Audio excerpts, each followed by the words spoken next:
3, 2. Oh my God. What's up? Hello, ladies and gentlemen. Welcome back to the program. Time to airtime, y'all podcast. Yes, sir. All right. Welcome back to the show, ladies and gentlemen. We have one of the best. That's what we do on the podcast. We try to find the best, and that's what we did exactly here. Somebody who's worked for pretty much every single snowboard and ski brand and beyond. I've known this individual for a long time, hailing from Smithers, BC, better known for living in the Pemberton Sea to Sky area as of late, but he's worked with Arc'teryx, Skidoo, BMW, GMC, Rolex, National Geographics, Sherpa Films, Sandbox, West Beach back in the day, pretty much everything in the Sea to Sky. He's really done it all, and I mean, just as a friend from afar over these last 20 or so years, seeing what he's accomplished, it's amazing, actually. Super inspired. As I open the chapter of filmmaking myself, to have the one and only Leo Hoorn in the booth is, I'm feeling honored, Leo. I'm a big fan. So thanks for coming on. Well, thanks so much for having me on, Jody. It is really such an honor to be here, and such a cool space and community that you built, and it's so good for snowboarding, and yeah, very, very stoked to be included in it. So Thank you very much, and appreciate the intro. Very kind. Do you have a recollection of when we first met, or roughly? I was trying to think about that the other day too, when you're like, oh, you want to come on, and I was trying to, it must have been Camp of Champions sort of era, or like maybe just even a little bit before, because I think when we first started shooting was some of the West Beach stuff for around the Olympic times. That would have been 2010. True. I feel like, so maybe, when was your first time in Whistler? 2009? I think the summer of? Yeah. Which would have been, I would have been at Camp of Champions that summer, I think. So 17 years of knowing each other. And at that time, neither of us had anything going on. I'm still saying that maybe we do, maybe we don't, but it's been a long time, and you know, I've done some stuff with my life, but when I kind of binged all day yesterday, all of the main films that you made on your website, which is very nicely laid out, I will say, as far as somebody who would be like, should we hire this guy as the DP for that? And you go through all your films, you're like, well, this guy can really do anything. Like, Leo, you've really done a lot in the last 17 years. Like, way to cram it in, dude. Thank you. Yeah, it's really been quite a journey for sure, and a lot of things that have been unexpected, and things that I've definitely tried to make happen. So yeah, unexpected is, I can align with that these days, with the whole knee thing. You know what I mean? Let's steer this back to the beginning. You got Leo from Smithers. I kind of want to get an idea of, you know, you've accomplished so much behind film, an incredible snowboarder and skateboarder. But like, where did it all start and kind of come from? Like that itch to even get into these things? Well, it's definitely at the skate park. Classic. Like, it all started from there for me, that it was like, I'd film my friends skateboarding. Like, the local skate shop had like a tiny little DV camera that they just like, whoever could kind of grab, little fisheye on there, and they'd film me, and then I'd film them. You know, it was just like hanging out with friends and doing that on the ski hill, and I got more and more into the camera side of things, and I just like would paint houses. And I think like when I first moved to Whistler too, I was painting houses with Rube, with you too. Some of the stuff we were doing in the back in the day. But then I just would like, save up in high school and work all summer and buy a better camera and buy a better fisheye and just go to Vancouver for the summer and film skateboarding. And that's really like, I just basically wanted to be a pro skateboarder and follow that path, and then started to fall more and more in love with snowboarding. And I started to like, kind of like, you know, weigh the two out, that like skateboarding, you like got to be on the concrete, and you got to be like, you got to hit this one object, or like, you know, you can be pretty free with it, but snowboarding, you can just go wherever you want. And it was such a flowy, like cool thing that the more I did it, the more and more I was like, I just actually want to be a snowboarder. I don't want to be a skateboarder anymore. You know, I just really wanted to go down that route. And then I had enough credits that I was able to like graduate early from high school, and I moved to Rossland. And just for the rest of the winter, I like finished in January of that year, and then went snowboarding. And they were closing down, and then I was like, oh, I'll go check out Whistler, and then basically never left. And first pretty much 2 days in Whistler at the skate park, I met like Calum and Kai and Sean, and pretty much my core friend group that I have today, you know, the like first couple days that I lived in Whistler.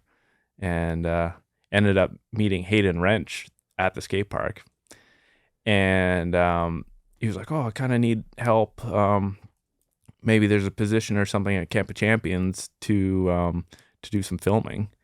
And I was just like, oh, I could just go up there and ride, you know? Like that was like my like, you know, get into the camp to just go snowboarding.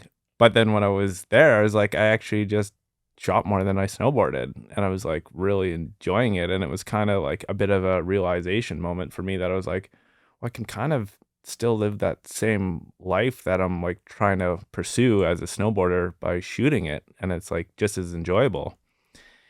And then over the years, you know, that it's just like I kind of think that even if I am able to get one good pow turn in with a heavy backpack on, I'm still snowboarding, you know? It's like I'm still out there in the mountains and still being able to get some, you know, good turns in, even if it's with a heavy bag. But if we throw this back to Leo, maybe even before the skate park, growing up in Smithers, was there like a trip or a moment in time that you recall from like maybe your childhood or something where before the fascination of the camera, this fascination with adventure and the wilderness and the outdoors kind of all started for you? I don't know if there was anything like super specific. Like I think my dad's always had a pretty big part there, that like we'd go to like Haida Gwaii and we'd do like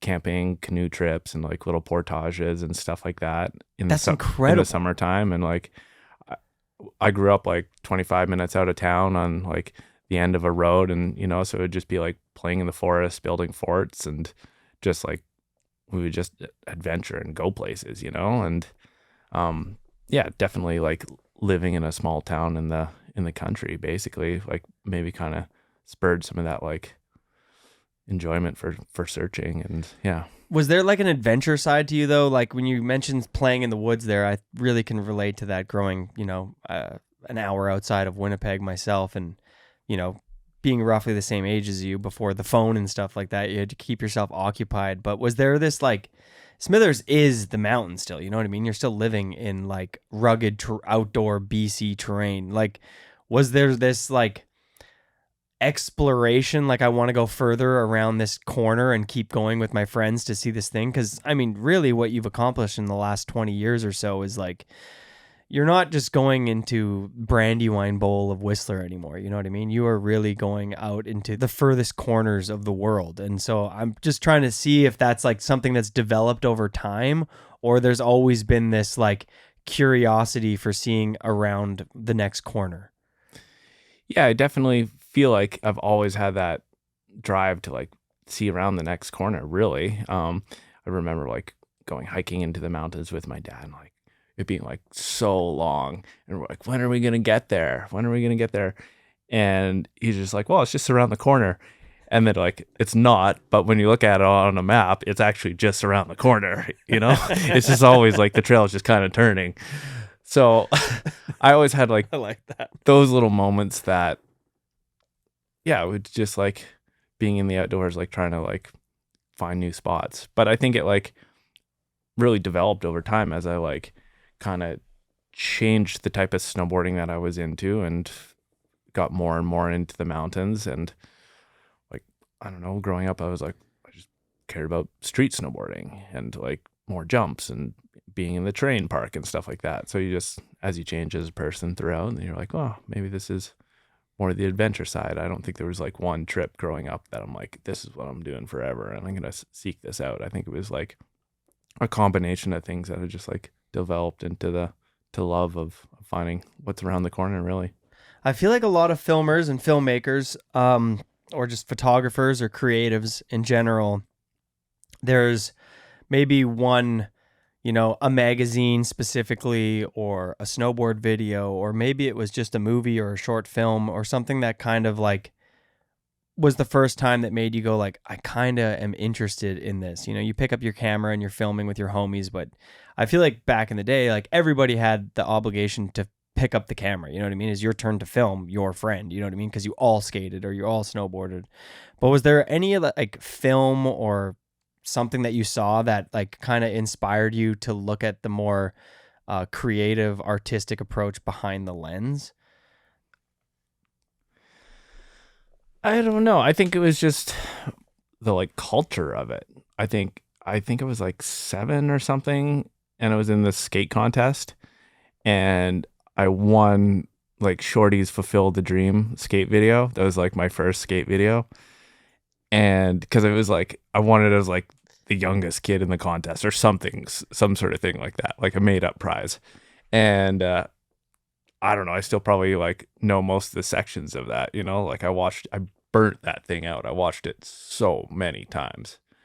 And I think that just like the music and just, I don't know, everything about it was like, this is what I want to do.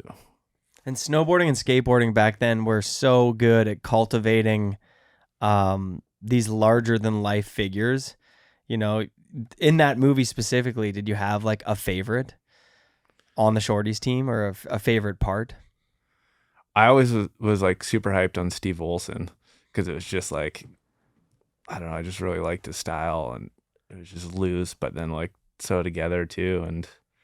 And then like obviously Chad Muska, he was like, it's hard not and then to Muska. like, mention that, but I was always like really hyped on Steve Olson's part. Okay. To mirror that, you have Fulfill the Dream from Shorties. Was there like a snowboard film that maybe flopped into your lap around the same time?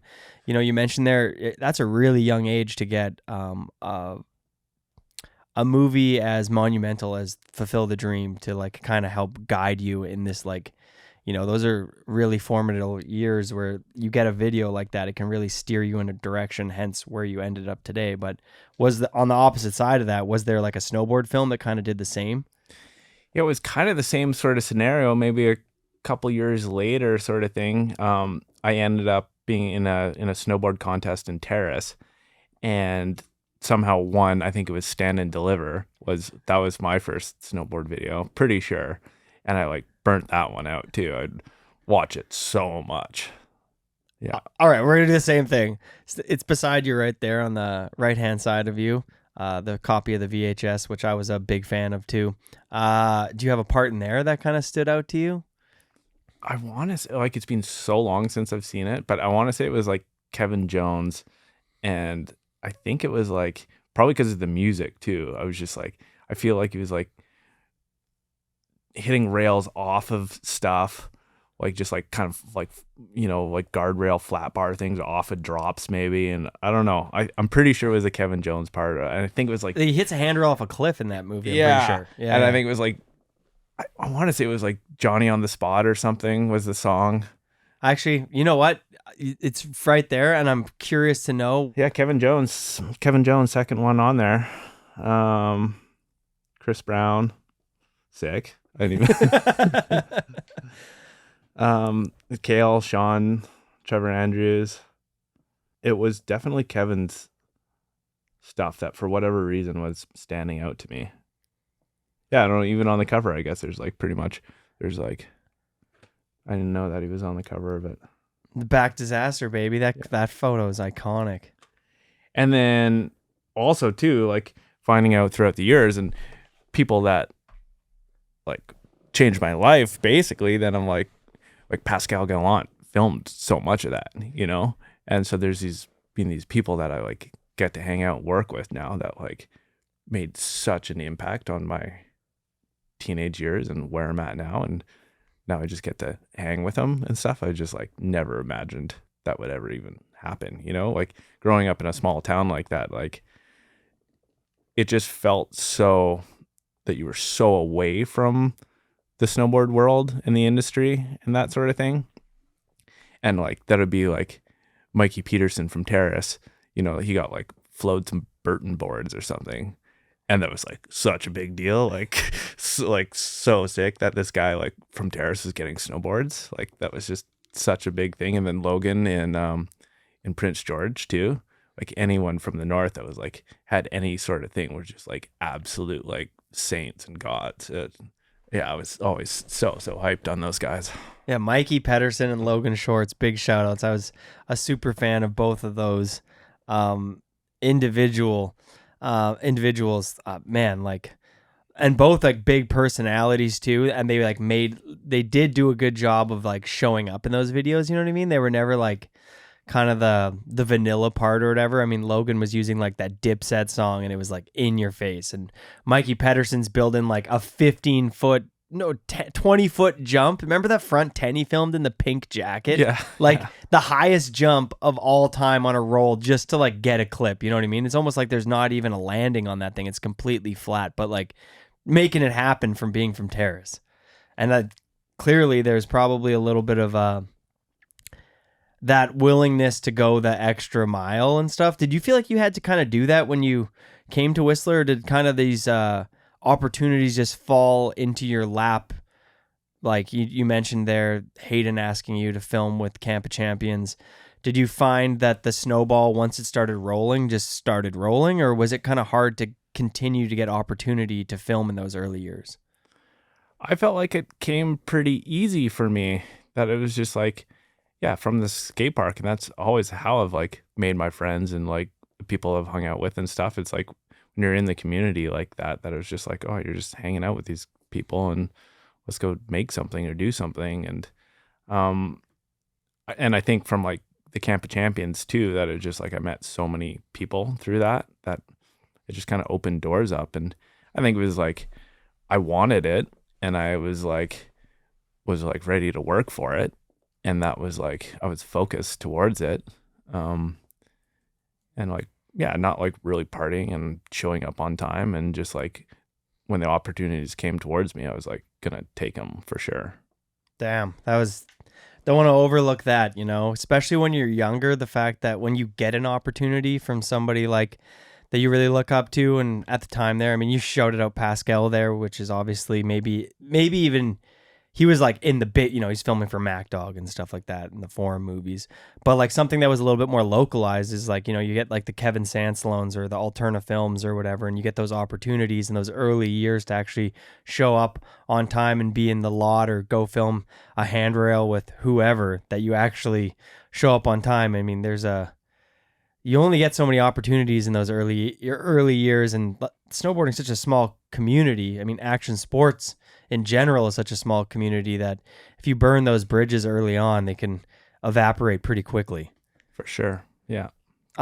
So you mentioned there that you pick up this camera, you clearly love it, but you know, Leo's a skater and snowboarder. You know, anybody who knows Leo is like, dude, you are a ripping skater and a ripping snowboarder, arguably better than a lot of the people that you film, especially as somebody who has filmed with you in his early days. Like there was this level of like, you know, you never know if the filmer can actually kind of like snowboard, you know what I mean? And you get a couple days with them, which I got with you, and I'll never forget this. It's ingrained in my mind. We were filming this West Beach thing. It's one of the first sponsors I got that was giving me a little bit of cash. And you're the filmer. It's me and Belzil. And we're filming on this down rail, and I'm doing like, you know, whatever, board slide 2/7, lip slide 2/7. This is all my classics. And right when we're done, it's kind of the boom of like technical snowboarding. It's like maybe Bandwagon had just came out, and the real ones knew that like the tricks that weren't being done for a reason were like switch tail presses and switch nose presses and like those types of tricks, like technical tricks. And you come into this high red rail at the bottom of the Blackcomb Park and switch front nose press this thing like so fast and so committed.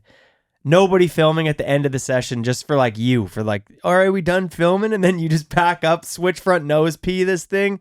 I remember being like, damn, like the filmers got it like that, dude. Like, why did you decide to continue down this path of filming when you had so much raw talent as a snowboarder and skateboarder and not do what so many of your mentors, heroes, the Mikey Pedersens, the Logan Shorts, and like lean into, I'm going to take a shot at being a rider. To me, I never really saw you even try and open that chapter. It was like Leo the filmer since day one. Yeah, I think, and that was like kind of going back to just like being stoked to get a turn in with a heavy backpack and how that kind of evolved, that it's like, it was just basically, I think that I was like, oh, hanging out in this session or whatever, and like maybe I'd get a trick in, or something like that, and try something out. I think I just really started to fall in love with the filming aspect of it, and I don't know, I didn't try for it, I guess. I didn't feel the need of like really like working towards it, and slowly started to lose interest in like trying to, learn stuff, and I don't know, just didn't see like an avenue and a route, and I was just like getting so much traction with filming that I was kind of like, well, I can just kind of live that same life at the end of the day, that it's like, maybe I'm not snowboarding as much or doing the tricks and stuff, but I'm still, at the end of the day, I'm right beside the person that is. I'm like I'm on the same trip. I'm living the same experience that you are as the rider in some capacity, as a life experience. And I just kind of like saw that was like my avenue to live that life. Yeah, there's definitely an energy that everybody who's, especially on a trip, when you go on like a week-long trip and you all grind it out together in all the different bullshit elements that come up, like the flat tire and just everything, injuries and battles and watching people get the tricks. But you as the filmer, the riders, and the photographer, there's a collective energy and vibe and experience that you all wholeheartedly get to walk away with when someone gets the clip. You know what I mean? There's a reason, especially when you're somebody who's about it and you are cut from the same cloths and you all come from snowboarding or skateboarding, and you watch your friend like get the clip. Like you all go home and you huddle over the TV, and the filmer has the high, the photographer is stoked on his photo, and like everybody gets to kind of like feel that. So that's kind of rad to just put it, like, I think a lot of people go like, oh, the rider's the only one who gets to walk away with that. It's like, well, that's the thing that's pictured, but the filmers and everyone behind the scene is like got that same kind of high going, especially when you yourself are from snowboarding and you get to film like, one of your friends ride a wicked pillow line and then you filmed it perfect. You're like, there's like, I don't know, there's a special feeling between both of you that you get to walk away with. Yeah, you completely nailed it. It was like at a certain point is like I was getting that same rush, that same like experience as landing a trick, shooting it, and like coming back home and downloading the card and like damn, that was a really sick day. Like, so it was just changing for me. And yeah, and then I guess I've just like always still, when I have free time, I go snowboarding, I just go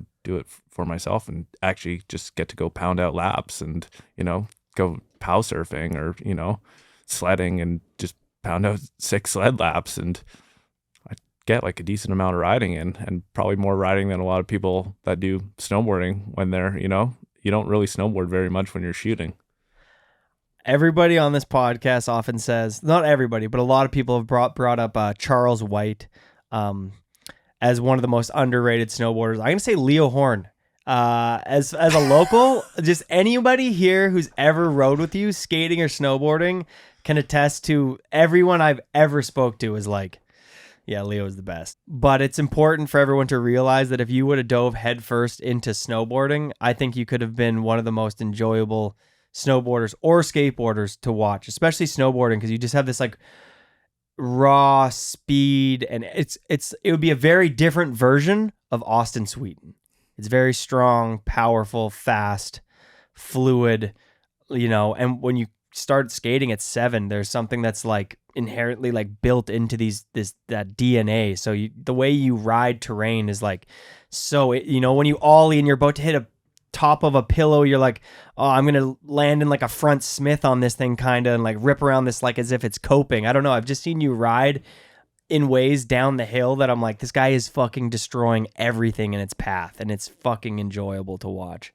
Thanks so much, Jody. That's an insane compliment. Oh, really appreciate it. Anybody who knows you is like, anybody who knows Leo has rode with you is going, yeah, because they all agree, you know? Maybe what's the first film that Leo worked on outside of just being a filmer? You know, you mentioned the early years, you get some opportunities to film. You getting some day rate cash or whatever, but what's the first time you get a phone call that like, hey, we're hiring you to be a filmer for this project for the season, and you have to do a little bit more of like I got to continue to show up because I'm going to be here all year? That was with Sandbox with Sant Sloan, and then working with Clay Larson. It was maybe Flavor Country. I don't know. Does that check out? I mean, Flavor Country or Time Well Wasted. Time Well Wasted. I think it was on that one, and then the last one. Now and Then, Day Now and and Age. Then, Yeah. Now and Then I did, Yeah. with Clay. Yeah. And then who would you have filmed the most during that season? It was Bo and Mikey, and then I went on a couple rail trips with Scott, Lane, a little bit with Jeeves too. I feel like I kind of was able to do like at least a couple days with kind of everyone on the film. Dang. That's a good crew right there. That's throwback. And then, so with them, that was the first time I got into sledding at all. And I actually bought Leyland's, his first snowmobile, which was like a 600, like 43 track or something. And I'm like, I don't know how I rode that. And then like, now I'm like, I don't know how Leyland rode that for his like first snowmobile. But yeah, it was like everything was, the backcountry was basically all new to me, and like Kevin definitely totally like believed in me and took me in, and like we just go out and first couple days ever on a sled, you know, and you're out there shooting and like fully thrown in it, and like going like to the Hurley Road Gap, and you're like, oh, I've like seen this so many times, and it's just like you come around a corner and that's where the gap is, you know, like, whoa, this thing's insane, and like you just get like slowly unraveling what like the Whistler backcountry history was and is, and like seeing these spots and hear people talking about who did this on what, and then like it was still like kind of a little bit on the tail end of the heyday in some way, that you go to the Brandywine lot and it's like it's the People crew, and it's just like all these different people that you've like looked up to for so long, and it's like, oh my God, those people are there and those people are there, and it's just like the whole lot's filled with people going out shooting movies, you know. And I'm like, where, this place is insane. Like, and you're one of those people filming now. Yeah, and I just like still never like, I don't know, I was just like observing all of it, you know. Like I didn't even like think that I was out there doing it. I was just like along for the ride sort of thing, you know. What was the first holy shit moment? I feel like everybody, when you get your first snowmobile and you get like thrown into the backcountry and you're full on for a full season for the first time, was there like a couple moments that you're looking back that you're like, whoa, there is an element of this can get real fast, or like, you know? I never really had any like really bad incidences or anything like that. Starting out learning and stuff. I think like maybe one thing that stands out was like, it's probably like the first day that I went out, I like probably did like 3 switchbacks up the Hurley, and my wrists were just like dying, like my forearms. I was like, you know, like heavy backpack on, but the bag probably didn't even like weigh that much then. And I'm just like, oh, this is so much work. But then I'm like, it'll be fine. I just kept going, you know. But were you not filming when Bo hit the road gap? Yeah. And knuckled? Yeah. That seems like a holy shit moment. Well, as far as like, yeah, I guess there's a long list of those. But just as far as like being out there myself, like messing things up, and, you know, but yeah, totally. I think Bo's, he like shorted the Hurley Gap and then broke his back, and then ended up snowmobiling back out. And I almost remember it like yesterday sort of thing. Yeah, it's like, yeah, it's a real thing that we're out here doing for sure. And but other than that, then there was a long spell and nobody got hurt, and it was fun again, you know. Yeah, that's definitely one of the gnarliest things that's been. I mean, one of the gnarliest things that's definitely been done on the Hurley Road Gap. Like he came up short and shattered his ankle, broke his back. Like that one was a tough one. And then it didn't really probably, did it not sink in, you think, like super far because you guys were just like on this cat track and he just zipped himself out and he's at the Pemberton Hospital? You know what I mean? You're not, when you're in the Pemberton backcountry, yeah, okay, maybe your phone doesn't work, but like the Hurley is like, dude, you can either drive up to Braylorn or you can head back down. Like there's humans around that can help, you know what I mean? So there's an element of that you're like, you kind of feel a little bit safe, or at least I do when I'm up there now. You know what I mean? We're in, when you're really in those really remote places where you're like, oh, we're just out here, which I don't know if anybody knows better than you. You know what I mean? You've really been to those remote places around the whole world where you're like, this is just us out here. You know what I mean? You knuckle a Hurley Road Gap in the middle of Nepal, it's probably a little different. For sure. It's definitely skewed my perspective a little bit now for like, it all feels safe. If there's like a helicopter that can come in whatever, half an hour, it's a pretty big line of safety, which is all the sea to sky and, a lot of Canada and Alaska and stuff like that. But for sure, there's a lot of other places that I've been able to go to over the last couple of years and stuff that it's like days and days of, like it might take 4 days to like hike somebody out of the mountains if there's an injury, like there is no helicopter and there's nobody coming to get you. And it's like you're solely reliant on your team. Yeah, a good team is kind of everything. And I think you kind of almost learn about the good team like young, you know what I mean? As like a kid at the skate park, like you kind of learn like these little things that you might overlook, but like you do find like a team that you can rely on. You're filming, you're hanging, your buddy rolls his ankle bad and you need to get him in the car and get ice and like everything. It becomes like you're like a little group, this little tribe that has to rely on each other for everything. Even just like when you're filming a movie, you all need to show up and hold each other accountable. You know what I mean? And you all have these different things going on in life that you kind of need to leave behind every day when you go out and try to accomplish this objective to film these clips and immerse yourself in these remote places. Yeah, definitely. And experience these places with people too, that it's just like group dynamics and everything is like, at the end of the day, you're like, why am I spending this time out here? And it's like, it's about the people that you're with. You don't want to go do that with a bunch of assholes, and you don't want to like, do dangerous things with those types of people, or just like spend your time with those types of people. It's just all about like the community that you're able to build by doing that sort of stuff. And yeah, that's everything really. What was the point where you transitioned into like filming, living in Whistler as this passion project, and then you kind of pivot into, I think like many of us who at one point when you devote your life to something for so long, whatever that may be, it starts to become like your identity and just like what you do. Like at what point did you really go like, I'm just a filmer now, like I'm just filming, that's what I like doing? I think maybe it was like towards the end of when I was stepping away from Sandbox. I think they were probably shutting down anyways. Like I'm pretty sure I did the last film with them. But it's like I shot that year and then was working on like doing the editing with Clay. And then I think even before we finished the film, the editing, I was living with Callum Pettit and Kai Peterson at the time, and they were working on All I Can with Sherpas Cinema, a ski film. And I remember basically like being in like Merlin's or something like that. And one of the owners like basically hired me on the spot, like at the bar, being like, we need help finishing this film, because they were like way behind their deadlines and stuff. So I pretty much went from editing all summer with like Sandsalone, like I had like 2 days off or something, and then was like on the computer for whatever, probably like 14 hours a day all summer long. I was like, this is like for sure what I do now, I am a filmer now. Yeah.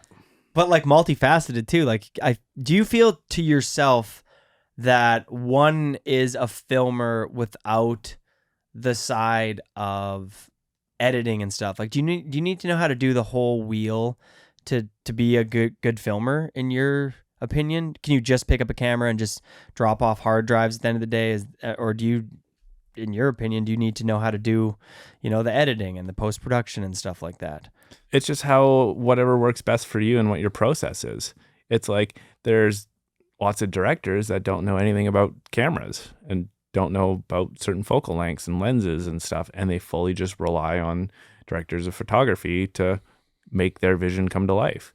And for editing and stuff too, that like you can just hand the drives off and that's that. And there's probably somebody way better than you that does it all the time to edit and put it together. And it's always really good to have like that outside perspective. I was always like, they don't know that you hiked for 4 hours up this one ridge to go get this shot of something. And like when you're like personally attached to footage, it's not a good thing. It doesn't, like, if you have an editor that jumps in and is like totally detached and like truly judges the shot if it's worth being in the film or not, then that's all that goes into it, which is really helpful. I think for me, it's always like really helped my process that I'll like make a little edit, or I'll be on a trip and like building a little segment or something, and I start working on it, like getting a look and a feel for the thing, and like starting to find like what this movie is going to be about, and like take shape as a documentary.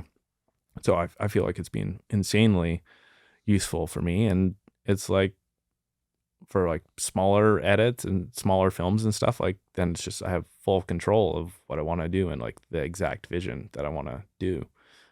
Every project's different, and I think it's totally different for every type of filmmaker for what like really works for them. If they just purely want to be a storyteller, or if they enjoy the technical side, or whatever their process is. So you get this opportunity with Sherpa, which is they're a huge production company now. They've made some incredible films. I remember the first time I really branched out and I was like, I'm going to watch a ski film. It was Into the Mind. And I remember being like, this is like an elevated experience, because it's starting to come with more than like, there was like a feeling that started coming with the film that was beyond just like action driving that emotion inside of you. It was like, I'm wondering for you if there was an action sports movie that gave you a feeling outside of just like doing a cab 9 that inspired you to, I really want to take my filming to the next level.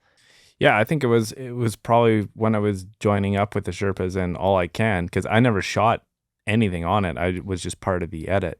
And so for me to come in and look through their footage and what they got over the, I think 3 years of filming or something, was just like so mind-blowing to me as a cinematographer, that I was just like seeing all this crazy stuff from around the world and their way of storytelling and putting it all together. And I was just like so shocked that like, whoa, how can these guys be so good at making this stuff too? And it was like a bit of an epiphany too, that it's like, well, you get the right people for the right job, and that like they would hire people to, be shooting the Cineflex, the helicopter. It wasn't just that one guy was out, like Kurt Morgan or something, like how he was always operating the shot over and stuff. So it just kind of like broadened my like horizon and world into the filmmaking, that it's like, well, you don't actually have to do every single thing. There's like this whole group, and it's like your whole team that like comes together to like, everyone has their strengths, and to really build this product and this film and a feeling. And so I think it was probably that first All I Can film. And that was purely like, I think that was kind of when I was pivoting from like, yeah, there's some cool skiing and stuff in it, but it's like, I've never owned a ski movie. Like, I don't like watching skiing. I just like, I thought there was like cool cinematography and cool like storytelling. And it's like, got to see my friends in it and stuff like that. But I was just never like interested in the skiing aspect of it, It was like, that's when I was like really starting to like, this is what filmmaking could be in for me. And the next season, you following up with that, like, newfound inspiration that's burning inside of you, I imagine. Like if you're watching or if you're doing anything and you get that feeling of just like, I'm learning a lot and I'm inspired, you're pressing the space bar and you're going through all that footage 14 hours a day in the summertime, already having edited a snowboard movie.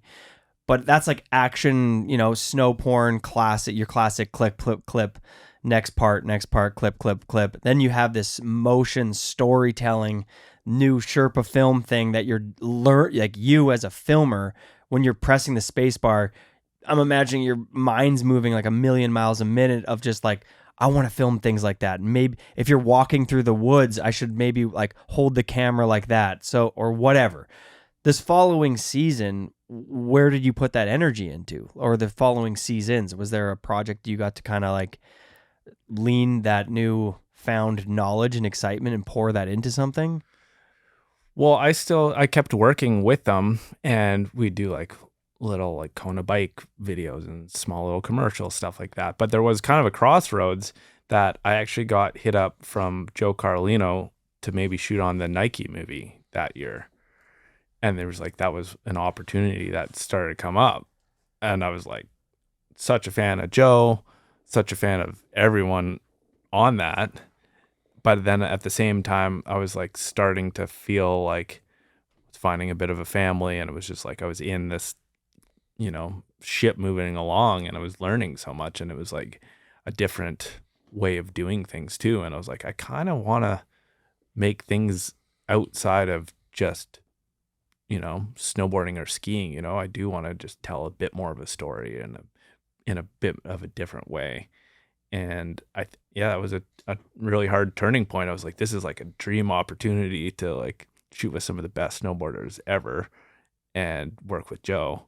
And I ended up turning it down and stayed with the Sherpas. And I think it was like a really good call in the end for where I'm at today. But at the time, I was just like, is this the right decision? Like, this seems crazy. Yeah, like film Heldor, Jed, Blavelt, Nicholas, or Gigi. You're like, no.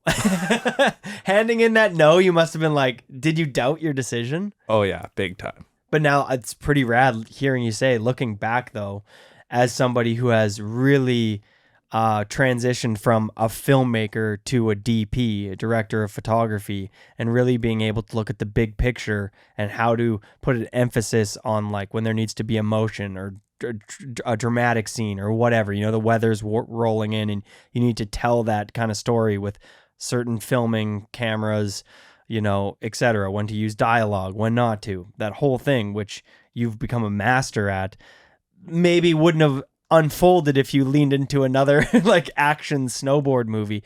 And Never Not specifically was still a great movie where they did use dialogue and they kind of stepped out of that norm, and at least there was a bit of a story being told there, which who knows where you would have went. But it is nice to look back at the hard decisions you've made in life and go like, what, that was a pretty good call. And so kudos to you, because here you are today.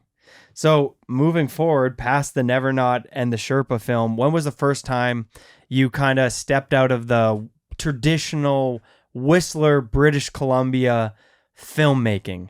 And what I'm saying about that is there's you're snowmobiling here, maybe you're touring, you're going onto the mountains. Like you said, you have the safety net of a helicopter, and you're familiar territory for the most part when you're in the sea to sky area. You've done some incredible feats, traveled the whole world, southwest, north, every nook and cranny Leo's pretty much been to. When was the first time you really stepped out of your comfort zone and went on a trip that was like, holy shit, like we're out here? There was like a couple Alaska trips and slowly like starting to work into the Kootenays and like being like bigger mountains and more exposed and stuff. But then I think the one that like really for me was I got to direct a North Face film, and we took a train across Russia, and I think it was like a month-long trip, and we were basically like ride the train for a day, stop, get off, and like go skiing in the backcountry or a ski resort, come back on, keep going. And it was like literally across Russia. And I was directing it, and then I had Mason was actually on the trip with me too, Mason Machon, and he was helping shoot as well. But it was me and I guess it was 3 athletes, photographer, 2 guides, and a writer. And it was like, you know, I was like steering the ship. I was like directing it. I think it was like 23 or You're something. in the train. You're like, nobody can find out that I don't know what I'm doing. I'm winging it.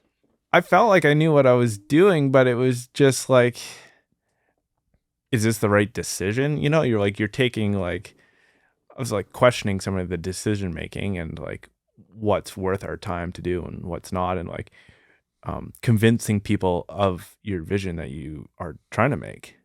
You know, like Cal's a good buddy of mine, and I'd have to like argue with Cal to like, come on, I need you to do this, you know, and just like that sort of thing. But I'm definitely still proud of that film. That almost over 10 years ago now, for sure. Okay, this is a bit of a derail, and I want to come back to Russia because I don't want to just skip over a month-long trip in Russia and try to pry maybe like a highlight story from that. But what is the most annoying thing you've ever asked somebody to do as a filmer, or like, you know, your vision? Like, I know this sounds annoying, Callum, but you're going to need to hike this mountain alone, and I'm going to get a silhouette shot of you, and it's going to be incredible. Like, and you need to do it 3 times in a row, you know? Because I know filmers, they like, can you do it again? Well, can you jump in the river again? I think the most, can you do it again? We shot this Olympic spot for Arc'teryx with Spencer O'Brien. And the whole spot is just her doing one turn. And they were super, super specific about the lighting, her like the way she was like riding, her stance, her style, like everything. This was like shot at 1,000 frames a second. So every little moment and detail is like there to be scrutinized. You're seeing it all. You're seeing, you know, you go out of focus for a split second, shot's over. So I think we did it over 3 days, I think. And she must have like did like over 50 to 60 turns or something. Did you guys walk away with the clip though? Yeah, we had like multiple options and stuff, but like, because it was like that precise that like, you know, there's like probably 10 people like critiquing little things about the shot of like, want this style, like her hair blowing in the wind, like so much stuff. And I think, it was 50, 60 takes or something. And then, so that's probably the most. You got to do it again. Another one. Patience. Yeah. Okay. E-break back to going to Russia here, and you're on this train. You go to these remote places, these places that people like me in Canada, you know, you're fed these narratives of these countries and stuff like that through movies and stuff like that. In your own opinion, what was traveling like on a train through Russia, and can you give us like one highlight story from that trip? Is there anything that stands out? It's like not a typical trip, you know what I mean? One of the main purposes of the trip was like trying, once we were in Siberia, to find a village where there was skiers that made their own skis, and like a traditional ski with like basically like horsehair on the bottom as a skin, and they would like fully like put camber on the ski and like, you know, bend it and steam it and like make a ski out of wood, you know? And so we were just trying to find this village where, you know, we knew in these areas that there was these types of hunters and stuff. And we like finally tracked down this village and flew into it and got to spend like 3 days in this hunter's like hut with his family and like watch him make a ski. And, you know, and I was just like, for me, that was also another kind of like life standout thing, that this guy lives in the middle of nowhere and he's like so ripped, like he was so strong and he was eating so well. And we had like strawberry jam and homemade bread and butter and stuff. And it was just like everything had so much flavor and was so good. And this guy was like so healthy and like so happy. And it's just kind of like these like little instances that you meet these people around the world that you're like, question how you live your life and what you do and what's important and like what's like, North America sees such a different like things for values, and these people around the world live so well that it's just a different way of living. And I think like I've just tried to like glean a little bit of that knowledge and information and try to use that in my life as much as possible. I mean, kudos to you it'd be hard to overlook that, but you have to put yourself in those positions to understand that the narrative that we live here in, Canada, in the States, or wherever you live, is a narrative based on like, your social media is your echo chamber in the digital world, and then your echo chamber is like your local community, you know what I mean? And then to break that is to like put your phone down and then go on a train to Russia and go and meet this person in the middle of his small village and digest what they're doing over there. Are there any things that you, from traveling to so many of these places, that you're like, this is something that everybody in the world can agree on and is trying to like strive for, like the commonality between all of us? I think the thing that I've heard the absolute most is climate change. Every place that I've been to, somebody's talking about something melting, something changing, getting warmer, getting colder. Elders all over the board, no matter where you are, there's like a big shift happening. And I think it's like every single trip, and it's so undeniable. And I think that's just like a commonality that is just like always gets brought up without even being prompted, I think. And it's just like in casual conversations, somebody will say something about the animals or the plants or that sort of thing. And I've definitely noticed that a ton over the last 15 years. Have you ever been like, I'm here to capture this video for this brand, and now I'm in a very uncomfortable position?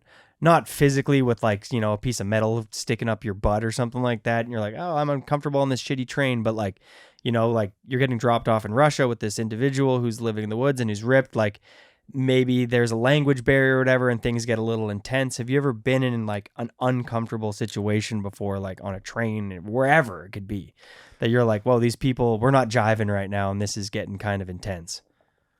I think the one big standout for me, I think I was in El Salvador, and it's just always like at that time there was so much crime going on, and it was like you're like kind of scared to drive around and stuff by yourself and anything like that. And we were shooting like a project for a mountain bike company, and it was basically a guy who's like building a pump track in this local community. And so we were basically trying to show a different path than the gang life. So we ended up going to this MS-13 gang prison in El Salvador. And I think I remember this. This was a while ago, wasn't it? Quite a while ago. Yeah. And so like not real, like somehow we had some like U.S. embassy contacts that got us into this one big prison, and like going into it, and like, getting closer and closer, and then guards open up like the door, and then they just like close us in with them. They're like, I thought like we were gonna have some people like coming with us or something like that. They're like, nope, here you go. It was like maybe 2 or 3 of us, and we're just in these like giant courtyards and stuff. And it's like, everyone is obviously like checking us out. And it's like full face tattoos. Like everyone in there has probably killed like 3 people or something. Like this is like the gnarliest of the people, This is the real deal. The real deal. And we're just like, oh my God, like what are we gonna do, and start going around talking to people and filming little things here and there. And I think that was almost before like gimbals were a thing, like stabilizers on cameras. Like I don't even think they were invented yet. And I used to always just bring like my skateboard, because if you shot in like a little bit of slow motion and you're rolling on like a smooth ground, you get like a nice like dolly shot almost. So I had my like skateboard with like big wheels on it and stuff. And we just ended up like all like in this big circle skateboarding. And like the guys were trying it out. I'd like do a couple kick flips and mess around and stuff. And it was just like became like this like skate session in this prison. And it like totally changed the tone, you know? It was like instantly like as that's like 20 minutes in, I was like, oh, this isn't actually a big deal. Like I think we're good here, you know? But at first, like going into it, I was like, what did we just get ourselves into? Like this is, you know, we get held like hostage in here so easily or something. Like this is wild. Did you have any like conversations with those inmates that did you have a translator? Could they speak English? Some people could speak a bit of English, and then yeah, I think we did have a translator, I think, at that one point. And yeah, we, you know, small little, you know, side conversations stuff, nothing like very in depth. Did you stare into someone's eyes and go like, holy fuck? Or like, did somebody say anything to you? Or was there like a moment in there that you kind of walked away with like a, you know, yeah, walked away with something? Those moments were happening left, right, and center. It was just like the look in some people's eyes of just like when people say you just look through people, you know, that was just like all over the place. I've never been around energy like that at all. It was just like so eerie and so like, I don't think there was like any moment I was like that this person's in here for the wrong reason, or like this is just a total different insight into another part of humanity, really, you know? It's like I don't know how much positivity you can like pull from a place like that other than like, you know, making a change in their lives almost in like having a skate session or something. Like that was like a positive thing, that some entertainment. And but I think, yeah, it was pretty dire for sure. All right. Let's go back to, you know, skiing and snowboarding here. Such a big part of what you've done. I mean, prisons, apparently you've touched on. I mean, you've done a little bit of everything. Is there one thing that you haven't filmed that you really want to film? You know what I mean? You've done these crazy expeditions. You film people in prisons, skateboarding, music videos. I mean, car commercials, you name it. You've done it. Is there anything like you're like, I still want to check that off? Yeah, I definitely would like to get more into the narrative space, like storytelling, fictional storytelling, or just like making movies essentially with actors and telling a narrative story. I think would be a fun avenue to explore. And yeah, I'd like to start working on that at some point. You know, there's times in your life where you might not even know that when you're on that trip and there's that conversation you have with somebody on the train or whatever, and it really changes, you know, the course of your life. Or you get back from a trip and, you know, your outlook on life is, and there's a big change after that specific trip. Have you had a trip like that you've come back from and you're like, things are a little different now? I see the world a little different. Yeah, I think maybe some of the Pakistan trips that I've done. I did a film called Trango. It took us 2 attempts to ski this line and film this line. And I think some of the people that I met on that were definitely like, maybe like change the course of my life a little bit for sure. Jim Morrison being like a huge standout on that he ended up bringing me on this other trip, this Everest expedition with Jimmy Chin. And I think that's just like, it's been an insane ride basically for the last 3 falls. And I think that's just like really, yeah, changed a lot about how I look at fitness and eating and where I want to go. And yeah, I think that was a pretty standout. And I think that was like through relationship building on the trip with Jim in Pakistan, really, and making that film.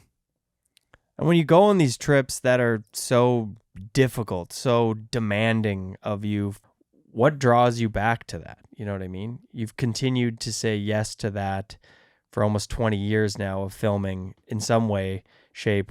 Like, why does Leo love putting himself in those situations? I guess it's like the type 2 fun, you know, that like when you're kind of there, like you're like, oh, always say it's like once the homing beacon's being activated, you know, you're like, you want to go home. But that doesn't really happen till, way, way at the end of the trip. And you always do want to like get out of there at some point. But I don't know. It's just like slowing down and just like living in the mountains is just such a enjoyable thing for me. It's just like when you actually are in this place and you can actually start seeing certain areas that the rocks are peeling off, or how glaciers move, and like how the weather moves through these places, and being like in one spot for a month. It's just, you get to see these like little bits of time slowly changing, and there's something just really nice about the simplicity of like, you're there for a purpose and a focus, and you're like, all energy is put towards that one thing, and everything else kind of disappears into the background, and you're just like so focused with a collective group of people towards one objective and one thing. And it's just like, it's a fun experience. It really is. And it just like, yeah, life kind of gets easier and harder at the same time.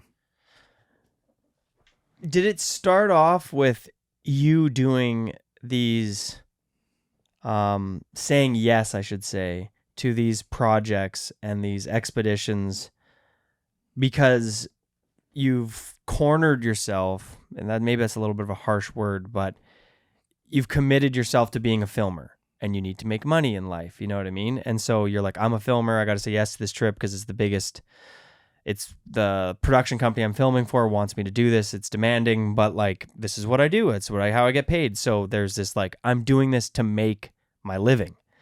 And has that maybe pivoted into, I would do this anyway because I love doing it, or is it always, is there a balance between the two? Are you mainly saying yes to these because, for the money, or is it like this burning desire to get back out there and see what you can learn from the mountains this time?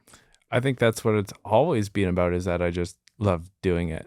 And that's why I've like continued to go back. And it's that like, I don't, on my days off, I don't go like peak bagging and, got to go like climb this and climb that and like tick that off the list.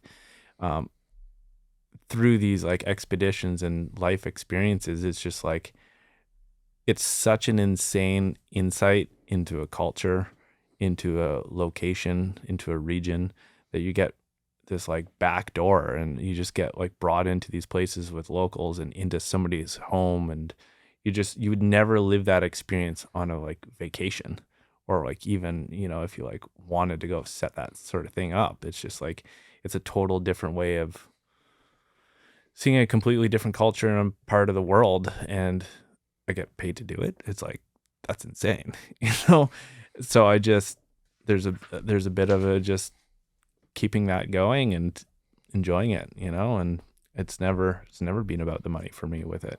It's just like, these are cool experiences that I just want to keep doing. I don't think it can. I think it filters those people out. You know what I mean? I think they would get found out fast in the mountains. And okay, let me ask you this. Have you ever been in the mountains where it has filtered those people out, where it's like, a lot of people who ski and snowboard aren't necessarily cut out for the mountaineer expedition? It's a different breed of person. You know what I mean? Like, I'm just going to be honest, as somebody who's primarily focused in the action sports realm of freestyle snowboarding and being in that, from my opinion, there's people filming video parts to make money, to fill their ego, to have a better clip than somebody else. But when you venture into the unknown, the mountains, nobody cares about your cab 10 or whatever trick you can do. You know what I mean? You are now a group who's in this remote place that needs to, if you want to ski this line or whatever, there's an objective, but your ego can't get in the way of that objective. You know what I mean? You collectively have to make smart decisions to execute this goal safely. And if somebody's ego gets in the way out there, I'm imagining can play a big role in making bad calls. You know what I mean? And you don't want to make bad calls out there. And I'm just thinking that like there's all these human elements to why people would be out there in the mountains, and maybe have you seen some people not being able to hang or hack it in those more complex mountain terrain that you would go into somewhere like a Nepal or something like that. You know what I mean? You're not in the Brandywine Bowl anymore, and it's not necessarily made for everybody. Yes and no, because I feel like on the bigger expeditions and stuff, a lot of the time it's like people are like, there's only so many spots on these trips, and that like it's such a logistical nightmare to get even a small group of people to some of these locations. So people are pretty like handpicked and thought through, and like it's a lot of those things you don't really just kind of jump straight into. So I feel like everyone kind of knows what they're signing up for and what they're out there doing, and I feel like it's always been pretty good that people generally feel like they want to be there and participate and work hard and make this dream come alive. That's important, because I mean, it would be a nightmare. Imagine being out there like trying to do that, and then I mean everyone hits their breaking point too. You know what I mean? Like you can be somebody who's done something 100,000 times, and at one point it might not be your year, you know what I mean? And you're not feeling up to it, but like somebody else really wants to do it. And maybe I'm kind of prying here because like there's, Trango had a lot of layers to it. You know what I mean? You have one individual there, Jim, who had just like lost the love of his life. And what does it mean to get to the top of that line for him? You know what I mean?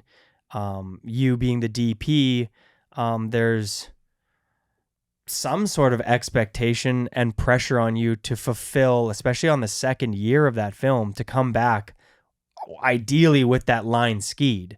And so everybody has different wants, needs, objectives.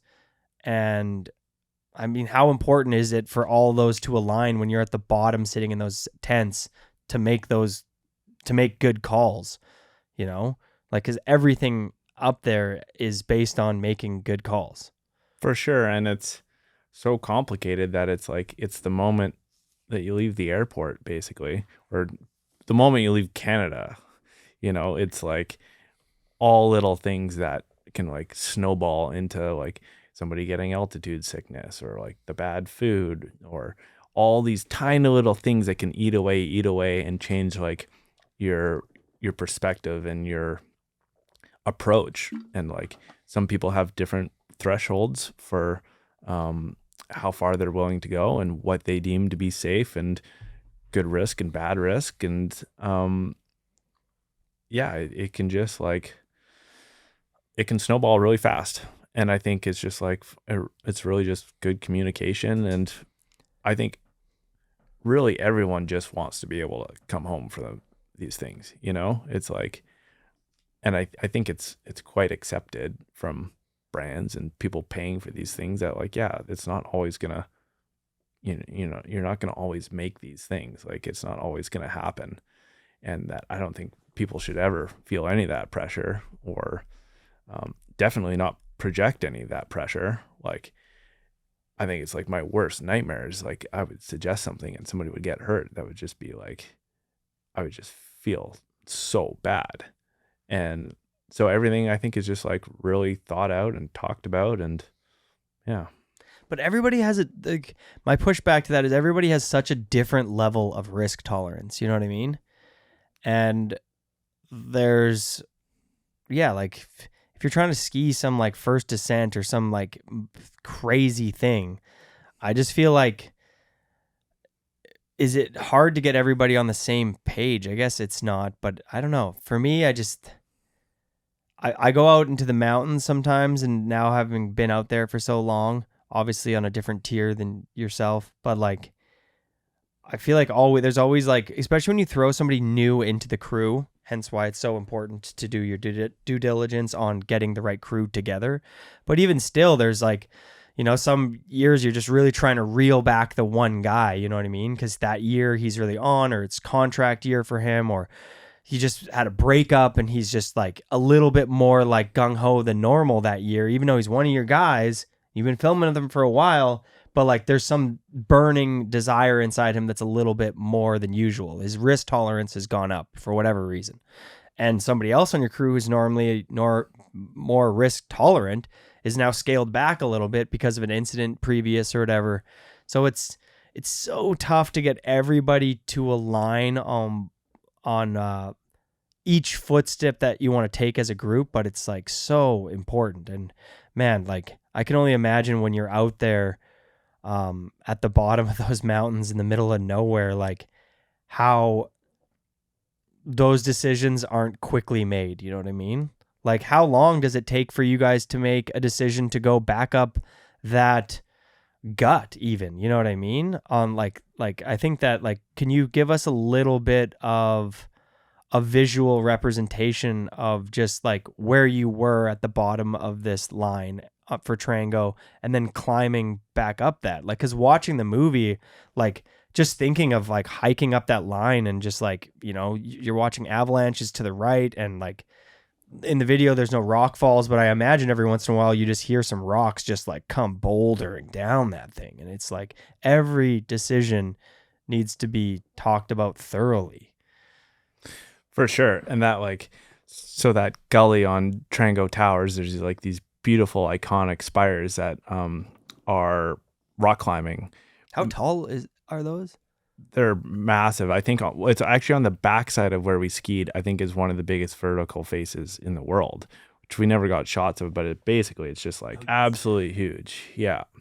I think it's almost like a 2,000 meter wall or something like that. It's absolutely massive.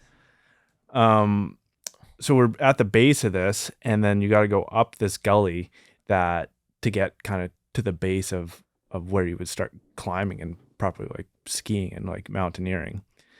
And it's a gully. Everything just funnels into this thing. And I think over the 2 years, we probably went up it like 16 times or something, like, because you go up to acclimatize, you go up to like drop a load of batteries, a tent, some fuel, like you go up and, you know, the weather changes, you go back down. It was just like so many things. And throughout that, it's like so many different weather events that it's like maybe it snows a little bit and it's melting out. And, you know, we almost got like one time we were hiking up, a little avalanche is going off, and then we like had our camp underneath this boulder that we basically like, it's pretty big boulder about the size, twice the size of the room sort of thing. And we had our 3 tents just tucked under it. And like I maybe showed up to camp like 10 minutes after some people or something, and for whatever reason I was unpacking my stuff and I was the only one outside, and I looked to the left of me and I'm like, oh, there's a kind of a big cloud there. Look to the right, big cloud, and then we just get like barreled, like huge avalanche like over our camp, and we're just like, I was like barreled by this avalanche. And that was after like all these other small ones are going off. And then there's this huge Bergschrund, like or Serac, this giant ice Serac that would pop off and like funnel this like ice debris down the gully. And I remember one night when we were sleeping at the base camp, I was like, you would hear like a break or something like that, the avalanche. And then I like poked my head out of the tent and the cloud was like already there. I was like, whoa, that's weird. Like normally there's like a pretty big delay to when you actually like see one of the avalanches. And this thing was so big that it plastered the wall across the valley. And then the next morning when I like walked to the base of it, you'd basically have a better chance of surviving a car bomb than being like 300 meters from the base of this like couloir, because the entire bottom of it is like pulverized rock. You would never even get buried. You would have just got like shredded from, there's so much rock in the air that you just see like rock chips and like just completely different landscape. And so that stuff would be like, you know, we'd go through like 2 or 3 of those things a trip. And, you know, you try to like plan to go on like good times of the day. And at a certain point, there's just like an inherent risk to like putting yourself in some of these places. How do you get everyone to align on that risk? Like, what are the discussions like? Yeah, let's hear it. Like, what are some of the discussions you would have like in the tent before, like, you know? It sounds funny to say, but I think in some ways aligning on that risk is like going on the trip.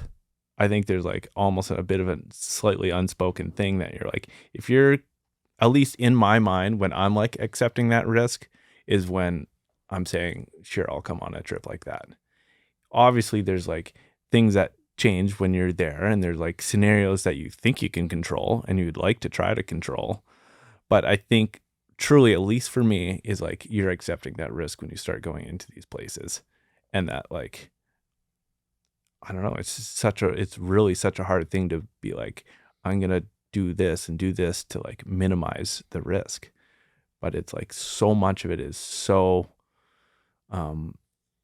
undetermined. Like, you know, it's like that thing's going to break when it's going to break.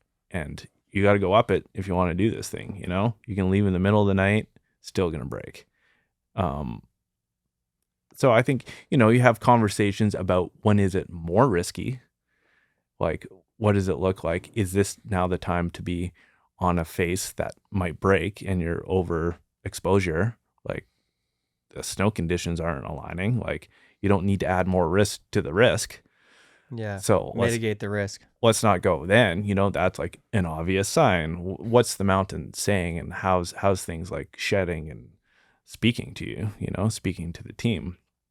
But yeah, I really think that there's just like a certain inherent risk of just even driving into the mountains there. You know, there's like on the craziest roads that are just like death dropaways on the side, and just a different world that like they'll be mining for gems and stuff. And as you're driving, they're like blowing up like rock chunks above the road. And there's like boulders like flying down like towards the road. There's like no traffic control or anything, you know, you're just like, there's all these little things that come along the way that, yeah. That make it truly an adventure. Like you are, yeah, you guys, that like, do you think your risk tolerance has increased or decreased over the years, and how has it changed over the years? I guess I just like am really aware of where I put myself, especially if I'm like waiting for a long time with like filming, you know, that like, yeah, if there's an opportunity to not be on slope, like I think that's probably safer, you know, if like I've been doing a lot of stuff with drones for this sort of thing, and I think that's like you're able to see a bigger picture of like where an athlete is on the face. You can help guide them through things. You're like helping mitigate the risk to the team by using some of the technology like that. Like you can't walk out there, there's a cornice, or like go around this way, and that's going to save time. And you know, if somebody has more energy, then there might not be an incident at the end of the day. All things like that. I think that like, yeah, when I'm in the Whistler backcountry or something, then I'm like, wow, the helicopter's half an hour away or something like that. You know, it's like you start to feel safer in these places. But then at the same time, it's like there could be a weird small avalanche, or, you know, you get in a weird snowmobile accident or something that just happens right here. It's like probably honestly like driving the Sea to Sky Highway is the most risky thing you could do, you know? So it's like, what do you deem to be risky? But I think that highway is so dangerous. So people do that every day. Let me ask you this. Out of all the trips you've ever been on, I'm imagining there's been some, yeah, like close calls. Like what have been some of your close calls? Was that avalanche flying over the rock where your tent's set up a closer call, or have you know? Yeah, some of that, some rock falls. I bet there's just things that you don't even like totally know was about to happen, you know? Like I think it's been like close calls to the team and stuff that like I was working on this Red Bull ski film, and we were in Peru, and the photographer fell at like, we were on the I forget what the mountain's called, but it's basically the Paramount picture, like Paramount, the logo the for logo. Paramount. We were on that mountain, and the photographer fell at like 5,500 meters or something like that, and just like tomahawking, completely knocked out. Like I thought he was like dead just from the fall. and he's sliding, and one of the skiers is still kind of on the slope a little bit, and he skis out and he braces this guy and pins him because he was like gonna slide off this huge cliff. And then so we got to like rescue this guy at like 5,500 meters, no helicopters, nobody around at all, like search and rescue days away. And then, maybe a month later or something, we're in Pakistan and on an even gnarlier mountain with the same team minus the photographer. And we ski like this one peak, kind of the objective. The light wasn't that good. Snow conditions not that great. We're up in this like other big bowl, beautiful kind of spine looking, just like cathedral sort of face. And the guy skis it great and everything. And we come back down around, like we were like quite a bit higher up on this other kind of plateau, back down at base camp and having dinner, and like leave the tent, like look back up, and the entire bowl ripped down to like ice, everything. And that would have happened like obviously because he like skied it, and it's like how close was that? Like that's just like would have been like filmers would have been in the line of fire, like definitely like skiers, like just huge avalanche. Things like that.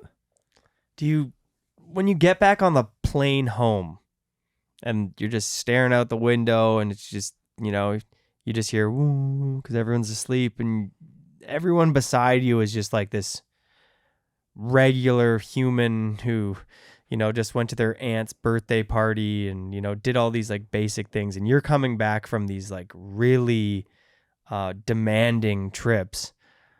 Do you ever tell yourself like, I'm not going to do that again? Like what do you tell yourself as you're integrating back into normal society? I think the integration happens when you're at home and you like turn the tap on. The first time you like turn water on for the first time in like a couple months or something is like a trippy feeling. Like water on demand, that simple. Yeah. And then when you hit it over to the hot, it's hot, and you're like, no way. Yeah. That's how. Wow. But I don't think of like being like that trip was too much. I'm over it. It's like I think a lot of the things it's just like it's new enough, or you're like going down a different avenue that it's like it's still so exciting. And I think it'd be different if you had a family and like that sort of thing. But I'm like, it's free to do these things, and now is the time for me to do this stuff. And it's like I don't think I want to like not do it, and I think too, it's like with the risk, I feel like the closest I've ever got to like dying was like probably in like Pemberton or Whistler, like, so I don't know. And like you were saying before, it's just like lived a lot of life that like, I don't want to be afraid of doing these things and going out there and doing it, that it's like so much of who I am is because of these experiences, and that I want to keep doing that. And I don't like feel like it's like this giant risk, because it's really like anything can happen right here too. And people get hurt around here all the time, and it could be a weird small avalanche or whatever it is. And it's like, I'm not going to stop doing these things because there's an inherent risk. Maybe set the stage for the summit of Trango. You guys, after 2 years, almost 70 days, you get to the top, and, Jim gets to stand at the top of that peak. The rest of the team follows. You were up there too, correct? I was at the high camp because Okay. I was droning. You're from droning? there. Yeah. Great shots, by the way. Thank you. Very, very well done. What was when the group came back down, Jim having lost the love of his life a short while before that, I'm imagining the almost 70-day lead up over that 2 years. There was probably a lot of talk of Hillary over that time period. When he had come back down, what was the group dynamic of such a,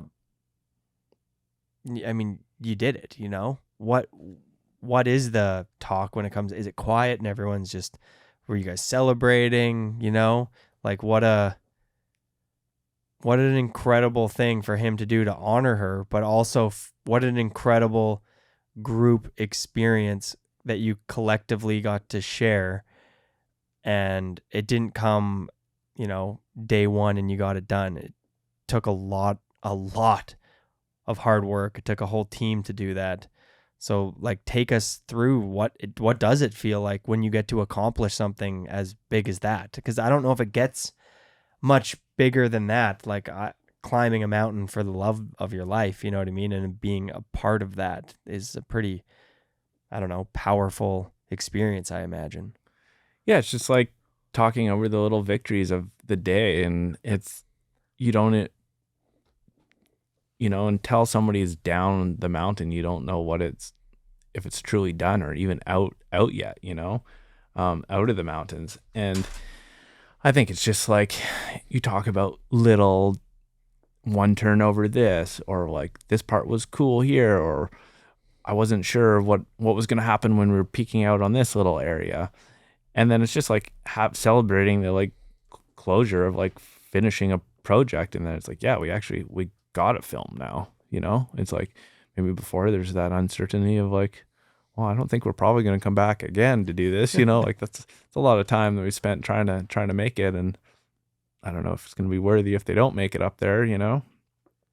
Yeah, it's just like you get to, and that's like kind of when the homing beacon gets pressed, you know. It's like, you're like, we've been living in the dirt for a month and eating shitty food, and you just like, altitude just like drains you. You just never feel good, and you're just withering away, losing weight, and just like disintegrating. And you're like, that is the why. I think anyone who's listening to that is like hearing that, and that you want to do it again. You know, withering away, eating shitty food, you know, drinking water that might get your stomach sick, and you know, you're at the bottom of this mountain and the gut just slid the next day and hit the mountain behind you, and if you were anywhere near it, the rocks would have obliterated you, and you guys continue to do this, yet all of those challenges. It's absolutely incredible, the mindset that certain individuals are willing to like overcome, yourself included. Like it's insane. It's so inspiring that because there is a mental block that most people can't push past that. You know what I mean? Like discomfort is something that humans are getting way too comfortable not being uncomfortable. And so it's nice when you see a collective group of people being able to still push themselves and step out of that, you know, like you said, we're turning into a bunch of, not every society, but you know, Canadians and stuff like that who have it good, or you start taking things for granted. You know, you take the hot water for granted, and you come home from a trip like that, and it probably puts everything into perspective again. and then it's also, it's a funny thing too, though. It's like the discomforts that you're used to, because then on other trips, you know, like that Pakistan trip, for example, it's like I had my own tent, and we had like a hangout tent, and we actually had cooks, you know, because you have like a which is super essential to like run that many people in the mountains like that. But then you'd be at like 5,000 meters eating watermelon, you know, and there's like Coca-Cola's there, and so there's like these like little comforts and things that are like, The taste of the old life are still there, kind of.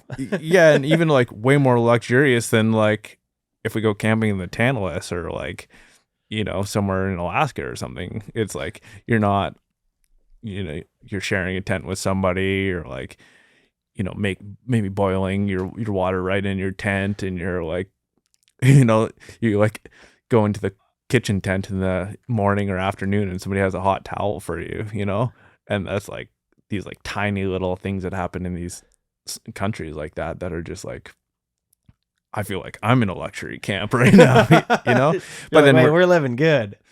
It's glamping, kind of. Kind of in some ways. And it's like little things like, yeah, you're like getting sick, and you know, it's just like, it's a lot of work and stuff, but then you find these like little things in it that like it's totally fine and cool, and it's like, getting paid to hang out in this insane, beautiful spot. And yeah, I think there's like nothing you really got to like worry about. Okay, as far as expeditions, is there anything that you want to do, or are you talking to any groups or an individual who wants to accomplish, something kind of crazy? And is there anything on the bucket list as far as, a first descent or a first line skied or snowboarded or anything like that is kind of festering in the back of your mind that you're like, oh, I'd love to snowboard switch down Mount Everest or whatever, Well, it's just I just almost taking a little break that the last couple of years we did that Everest project with Jim skiing from the summit on the north side. He skied the Hornbein Couloir, which is like that's only ever been climbed I think like 5 times. So it's just gnarly. Just Dude, even the hop turns down there are every single one of them is like I think they are the difference from you making it down and not. Like if you fall on that, like if you gash your leg bad enough, like you're done. You know what I mean? Any point until you're at the very bottom. The hop turns that he was doing at some of those like pinch sections, you're just like, no way, he's gonna do it again. And it's like the control in every fiber of every muscle is activated and fully, like the mind, body, spirit connect. You're talking about everything in those moments. Like I talk about being present, talk about flow state, like continually. For how long did it take him to ski that? I think it was like 4.5 hours or something, somewhere in there. Dude, imagine your quads. Dude, I can't even make it down a 2-minute run on Whistler Blackcomb without like taking a couple breathers and sitting down, let alone 4 hours of turn and burn. And there was an insane windstorm like the days leading up to it. And the conditions were so bad, like so gnarly. Like it would have been so chundery. Okay, you 2 greats there that you were working with, filmer and the skier Jim. Did you extract any nuggets from hanging out with him? And why am I drawing blank on the filmmaker's name? Jimmy Chin. Yeah, Jimmy Chin. Hanging out with those 2 individuals, you're leaving from hanging out with these 2 incredible individuals. Not everybody gets to hang out with people that are, I don't want to like put them on this pedestal that they're better, but they're clearly 2 exceptional individuals that, most people can only aspire to be like. And so walking away from a trip like that, were there any little nuggets when you got home that you're like, damn, I learned a couple things from these 2 individuals? Oh yeah, so much. It's just like, and I take it from the same perspective as like showing up to Brandywine Lot for the first time, that you show up and there's all these crews and you're just like, where am I? Like, how did I get here? And this is like, I feel like that feeling I continue to feel all the time. And showing up on a production like that like it's a full blown, basically like movie set, but documentary style, enough camera gear to make a full blown Hollywood film. And probably even more than a lot of those even have. So I think it was just like really the camera planning was just absolutely insane, and how the coverage was done, how there'd just be cameras placed all over camp, and just the story beats and stuff were just so well done. And does Jimmy oversee a lot of that? And you're watching him do that in real time, and you're like, oh, that's the thought process behind this a little bit. Yeah, Jimmy, the producer, the director of photography on it, like I was just operating a camera and then doing the drone work. So I was just really getting immersed like into like a full blown production, and the way that they run it was just like so impressive. And it's just like making sure everything is captured in the right time, like how just getting those moments that you just are only going to happen once. And Jimmy's setting that up, producers, like it's just like seeing the team work on such a high level, on such high stakes. It was just like so mind blowing, really. We're gonna go huge here. Who's the most inspiring individual? Maybe just a person you met on a train or something like that. But through all these years of being in the mountains, who would you say is the most inspiring to you, individual, and why?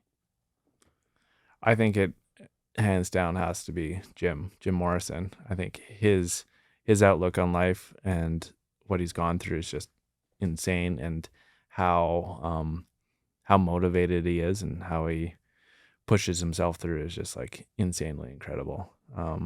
He's definitely, it's like, you know, I feel like inspirational is kind of a funny word or something, or just a little cliche or something, but that's like how I basically have to like talk about him. And yeah, definitely.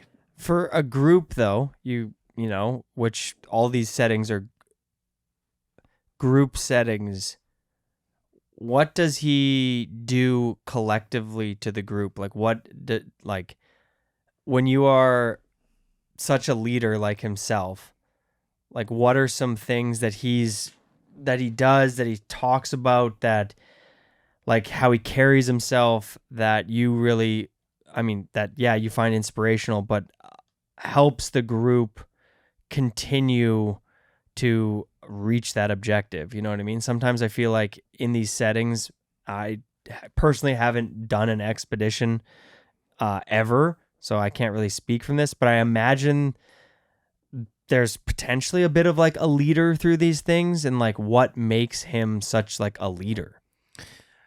In my perspective, I really just think, and it's so important, and it's just being like calm and collective. Like I think he's like even keel throughout the whole thing, in like triumph and through disappointment, and nothing will like really piss him off or like really affect him. That it's just like it's even throughout, and I think that's just like super important, that you're not around somebody that you're like walking on pins and needles or something like that. That is just like has a common goal in mind and like is strategic about how to do it, and will push, but like is not unrealistic, and you know, reaches for the stars and does it. And I think that's just like insanely inspiring. Wow. I don't think that can be over. I don't know if that's been said on the podcast, and I don't hear it enough in the clickbaity bullshit world we live in. Just that in general, just being able to take the highs and the lows and just, you know, be prepared, be knowledgeable, and then whether the day is incredibly great or bad, there is this ability to hang out in the middle and not get wrapped up in the successes or the failures. Because I think a lot of people really hyperfixate on both of those, you know, ultra high highs and ultra low lows. And, you know, if a storm wasn't supposed to roll in and it rolls in and it snows a foot overnight, and you get up and you start kicking rocks and screaming and being pissed off, like that's not helping anything. You know what I mean? And just to be able to float in that middle area, I have talked about it before, but that content, you know what I mean?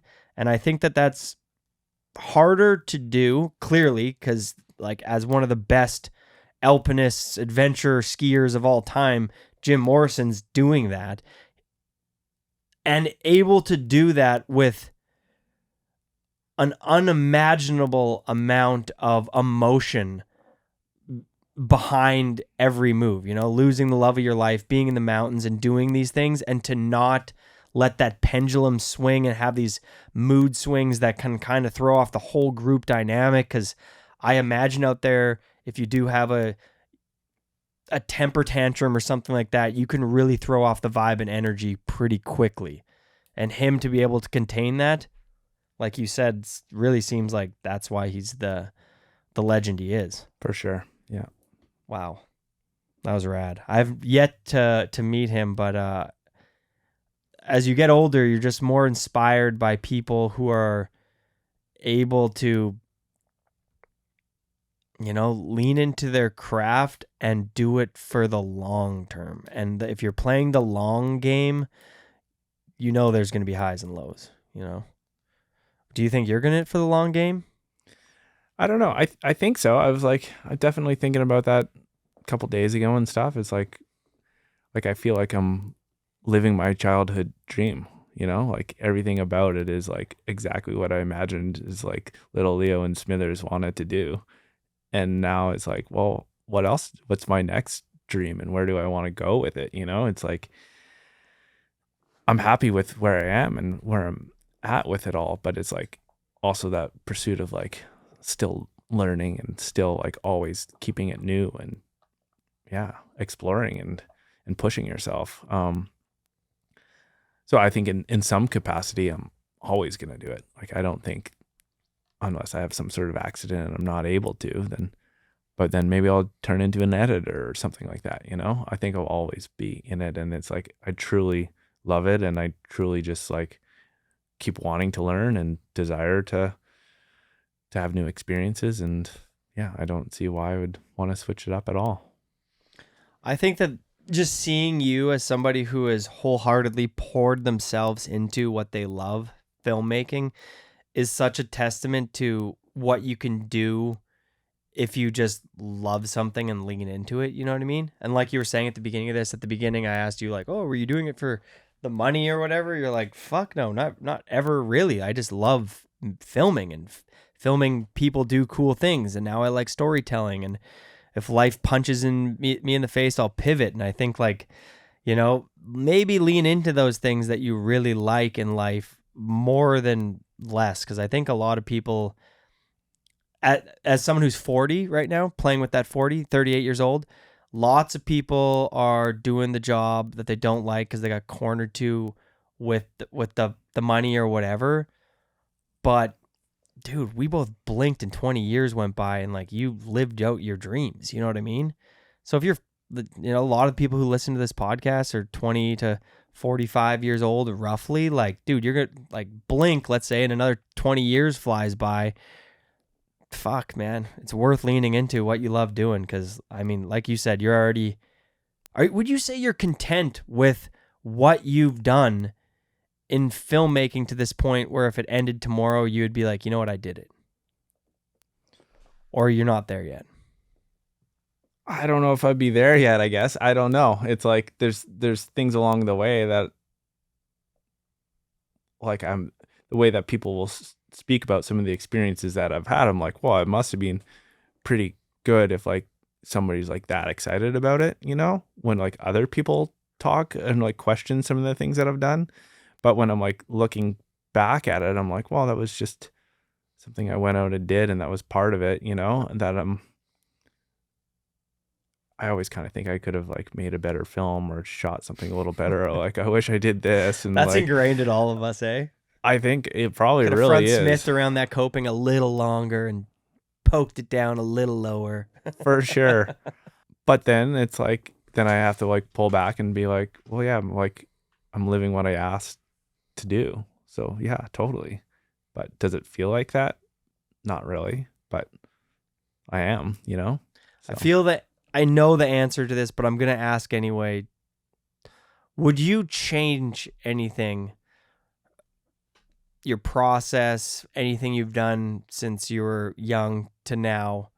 Then if so, what would it be? But maybe make a little more space for passion projects to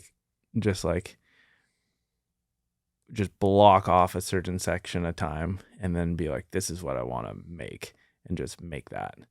And I try to do it as much as possible, but I think those are the things where you find your language and your self-identity as a filmmaker or something like that, that it's like, that's what you stand for and what you want to make. And people will reference that in the commercial world. And it's just like when you don't have to answer to anyone and you're just able to make exactly what you want to make. I think I would like to do more of that for sure. Okay. One piece of advice for filmmakers, editors, take it as you will from there. I might selfishly be asking this because I'm doing some filming and editing and I have a grate in front of me, so I'm going to ask. I think to not get overwhelmed with the gear. It's not about the gear, that it's about like the storytelling and the emotion that you can draw out of something. That it's going to be a total new wave of filmmaking coming up really soon, that like there's this whole other generation that has an insane camera in their pocket, you know? And it's like, I always knew instantly, is like as soon as cell phones were coming out, that like you kind of remember like the funniest home videos or something, you know, that like the blooper reels of like dad getting hit in the face with a broom as he walks out onto the deck or something, and you like just so happen to capture this moment. Well, those moments and stuff are happening all the time, and they're getting captured all the time, and that's what like Instagram's turned into and stuff, is these like ability for these kids and people to just be filming everything. And I think that's also just going to breed a completely new type of filmmaking and a new generation. And that it's so accessible, even compared to when I started. Like I was like just on the cusp of that like film digital era. And before that, you know, to like actually go out and be like shooting 16 mil film or 35 mil film was like so hard to get one of those cameras and do the whole process. And like you had to be so established to do that. And now that it's gone digital, and it's like such a high level that like the same person can be filming snowboard tricks in the backcountry that they're making like a Hollywood film with the same exact camera. It's like, that's so crazy, and it's so accessible and affordable relatively, you know, compared to what it was. So I think it's just like not getting hung up on that it's just like go out and make what you think is cool and make it the way you want to make it. And it's not always going to happen right away that you get like recognized for that, but if you do what you find to be true, that like people will gravitate towards that, and you can like find your language and your like vision in that. I'm so grateful that there's sponsors and brands out there that still allocate dollars to hiring individuals like yourself to spotlight our culture and stuff like that. You look at the Spencer O'Brien project you did, and what that did for her career, and just there hadn't ever been a film like that. It was so enjoyable and different, and I just really hope that the brands that are involved in action sports continue to hire real filmmakers to make films like yourself, because I think they're just so... how important do you think filming is to the cultures in action sports? Well, I think it's everything. It's like that's always what it's been in some ways. It's like it's all these videos, and that's like how it's progressed. You know, now it's like with the internet, it's obviously different compared to when we were like growing up, but you would see all the new tricks and the progression from year to year through the video part.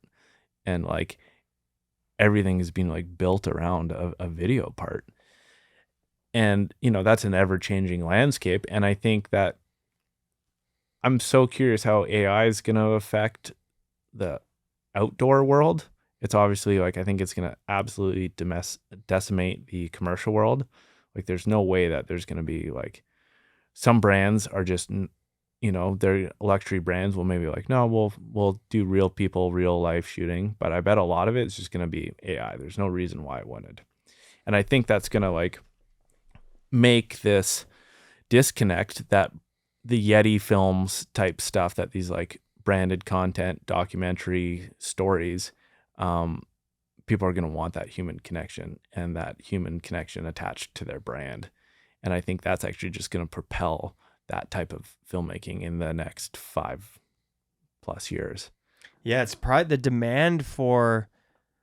I imagine there's going to be maybe a dissipate on filmmaking over the next... This is my idea or thought. In 10 years, over the next 10 years, AI is going to take over so much that like your classic, like, I don't know, Kia Soul commercial is just going to be AI generated with a car driving around. And then exactly what you said, there's going to be brands that are like the brands that hopefully that we know and love within action sports specifically, because what separates one brand to another in this day and age is you have one brand that lives online, and then you have another brand that's a real snowboard brand or a real climbing brand or whatever that is fundamentally built on years of history and a culture and everything like that. And when you show up to a premiere, there's a certain energy and a certain group of people that show up, and people since the beginning of time need to feel like they belong to something.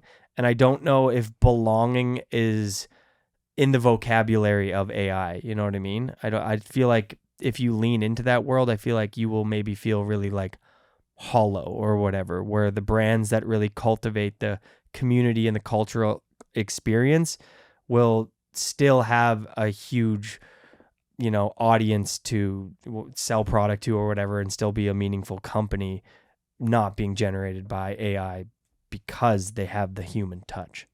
100%. And that, like, I don't think it's gonna, change snowboarding really. It's like, it's like, it's all about watching what other people are doing and like a style that you like want to like emulate or like strive towards, or like what you deem as a snowboarder to be cool. And you just always want to see like so much of like people's personal style. And maybe they'll, jacket companies or something, like maybe they'll film the whole jacket will be all AI as it's floating through the air and all that sort of stuff. And then there'll be a snowboard shot or something that's real life. But yeah, I think it's only going to be like more and more cell phone stuff. And I want to say that I don't know anything about it, but I thought that like TGR shot of like their last ski movie on cell phones or something. Oh, the Apple one. Yeah. And they started putting the huge lenses on the iPhone just to show the capability. That was nuts. Yeah. I don't know if that's their full film or just a little thing, but I just saw that online the other day, and it's like, so that's like, it's I think like, and you could see the shift in the like beginning of the Instagram world that brands care about views and hits and stuff, and how many followers you have on Instagram really like translate to what's your contract going to look like. And I think that like so much of the up and comers and the like tricks that are online, it's like somebody just shooting it with the iPhone and it's up there the next night before the like shots even off the card from the filmer, and it's already like making the rounds. And then you got to ask yourself, which one's more valuable, the shot on the card that the filmer filmed professionally on sticks, or the vertical iPhone shot that feels raw and is better for engagement because it feels more, whatever, and it can go viral within 2 seconds after an airdrop, you know what I mean? And it's online. And which one do you feel is more valuable? And that's kind of, well, here's my opinion, is the iPhone one is more valuable for social. Let it be its thing. But if you want to make a video, an actual snowboard video that speaks to the culture, that gets a group of people inside of a building together to watch a snowboard video, to get people out of their houses excited to hang and meet new people and all inspire each other. And the next Leo who moves to town can meet the next Hayden Wrench and build that whole thing. It's like film a snowboard video. You know what I mean? And that's what it doesn't necessarily have to be on a red camera or whatever. It can be on an iPhone, but then at least don't film it vertically. You know what I mean? So we can gather an audience inside of a theater, which I think humans like getting together for those. Do you think you'll continue to film within action sports, or do you feel that the budgets and restraints and everything that, it's getting harder and harder, nickel and diming to be in this industry? Have you ever thought about, leaving altogether and just focusing on, dude, you're filming car commercials, you know what I mean? You're filming with Rolex, you're filming with the biggest companies and brands in the world. What keeps you staying within action sports and working within this community? Because I don't think come home or something and be like, oh, that was such a cool, day shooting cars. Like, I'm going to remember that forever. It's like these, well, you never know, maybe you're like, Jesus Christ, these tires look cool today. Some pretty nice shiny tires. It's like, it's these experiences in the mountains or like traveling the world that like I feel has always like grabbed hold of me, and that like it's been a balance of like doing these passion projects and then like paying the bills in other avenues, but that allows me to go into the mountains for 2 months, and make way less money to go tell one of these stories. But that's like, and it comes back to like, if I'm able to get one turn with a heavy backpack, then I'm snowboarding, you know? And it's like, I'm still like so in love with the mountains and that experience that it's so much of who I am and what I want to do and why I live here, why I like, yeah. The turn with the heavy backpack, dude. Oh, we were talking earlier that you wanted to maybe be as legendary as some of the filmmakers and photographers before you that all had stickers that they would make and hand out. Blotto's got stickers. Scott Surface has UC Grisnar, whatever. A bunch of legends. And we were talking about, well, what sticker should we make for Leo? It should be a snowboarder with a really heavy, oversized backpack. I have no idea. I probably would never make a sticker. I know, I'll do it for you. Pro Model Leo sticker coming out soon. Leo, we got 10 questions here presented by Arc'teryx. Thank you for supporting the show. And thanks to brands like them and any other brand that's supporting filmmakers and creatives and snowboarders and people like Leo, man. It means a lot. And I think that that's really what's going to drive the brands that support snowboarding wholeheartedly are going to be the brands that can remain in snowboarding. I do think that the digital landscape for these digital brands will be what they need to be, which is not in this room. All right, so we got 10 questions here. First and foremost, best style currently and back in the day. Oh, I don't know. So hard to pick. Currently, I don't know. I'm pretty hyped on Lars Pop. It's like pretty sick style. I feel like so consistent, and then like I don't know when you're gonna like. It's so hard to like. There's so many people I like to watch snowboarding, and shoot with. But then there's sometimes you run into somebody and you're just like, everything this person's done in this last couple days is sick, and then you're just like, yeah, he's definitely one of those for sure. Back in the day, I don't know for how far back, I guess like always Nicholas Mueller, you know, it's pretty hard to like, still relatively current, but just like growing up and everything, I was just always so hyped on all the stuff he was doing for sure. All the Absinthe films and yeah, probably him. Okay. Just because I think it's interesting for people to use their own words, and you as a filmmaker, somebody who has such attention to detail built into them, what makes Nicholas's snowboarding stand out to you? Like, why Nicholas? I think it's like just the effortlessness, the little pops, the arm movement, the just like the ability to just like see these lines that you just never would think of. Like if like somebody does something that you're like, here's a section of terrain, and you're like, where would you go down? And then somebody does a line that you just like never even like remotely saw possible. You're like, oh, that is so sick. Yeah, you get to the face and there's the one big like knoll in the middle, and you're like, okay, you fly off that into the landing, and then someone like Nicholas is like, oh, you fly off the smaller one and you do like a setup half cab, and then you use that knoll to gap into this one, and then you sit there and go, fuck, my line sucked. It's just the like how somebody interprets the mountain, and yeah, reading the terrain for sure. A film that you're most proud of. It can be a film that you made. It can be something that you were the DP on. It could be something that you were just the filmer on. But a favorite. I don't know. In snowboarding for sure, I definitely like was really proud of the project with the Ether 5 with Spencer. That I think that was just like,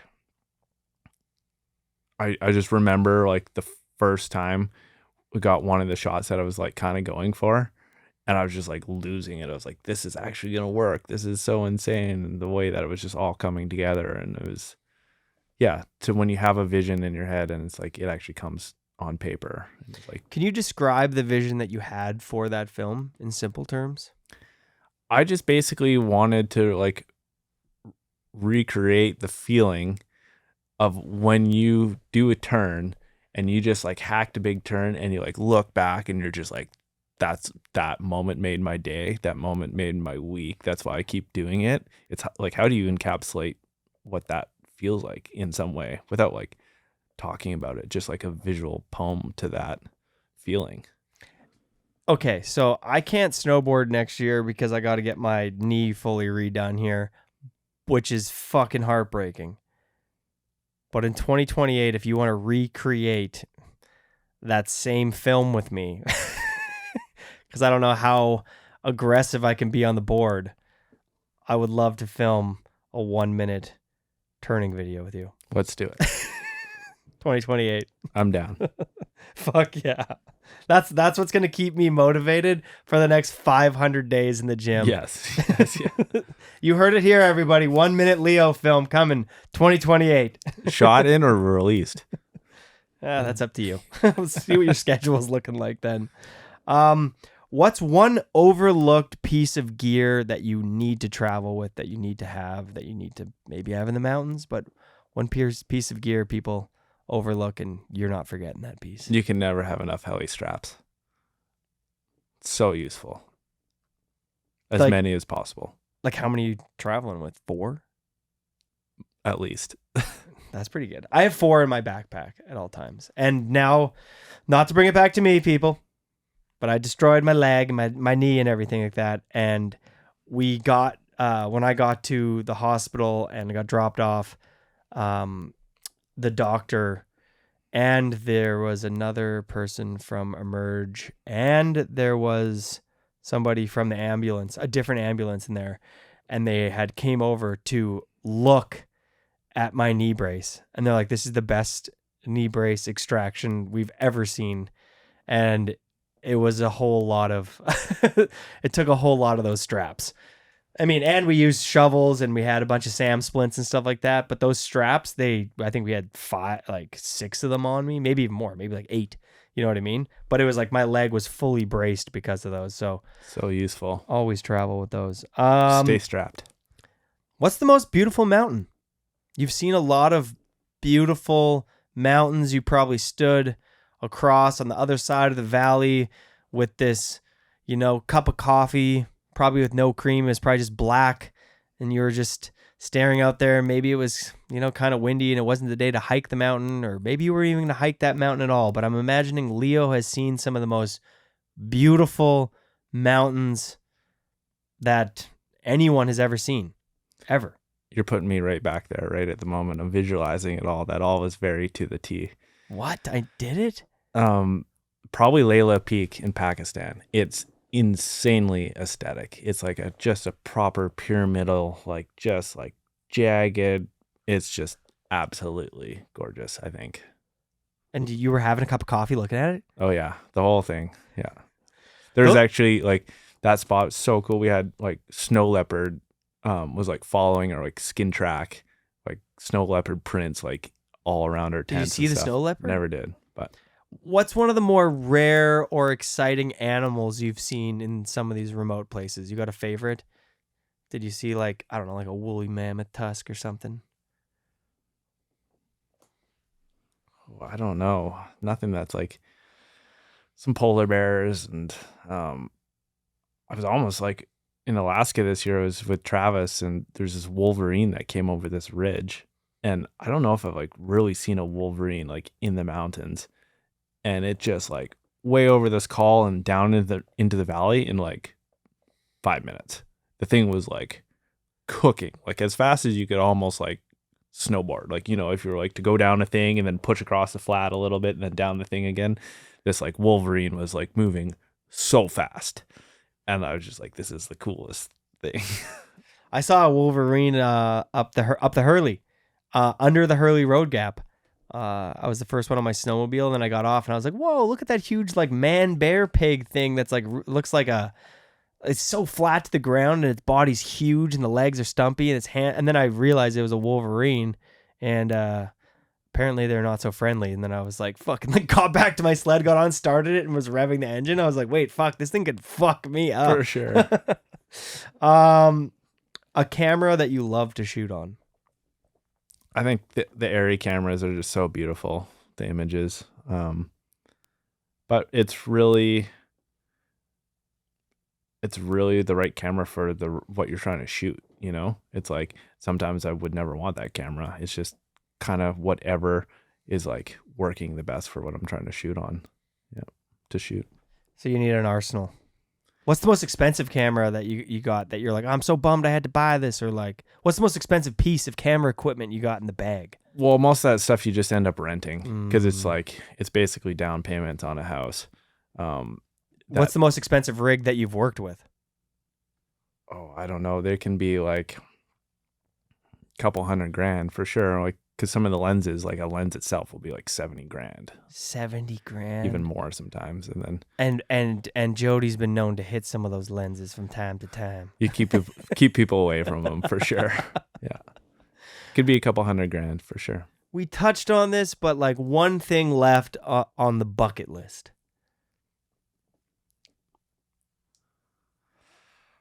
I don't know. I guess I still would like to like really try to make an impact in snowboarding, I guess. It's as far as like make a film that stands out that like people would want to have like on a wall like this. Like I don't think I've like really done that. And Leo, you came to the right little nook. You're talking to the right guy. You want to make a movie? Definitely do. Let's make a movie. It'd Let's be make an pretty fun. airtime Leo Hoorn. Leo Hoorn presents airtime, or wherever we can fit airtime into the Leo project. Let me know.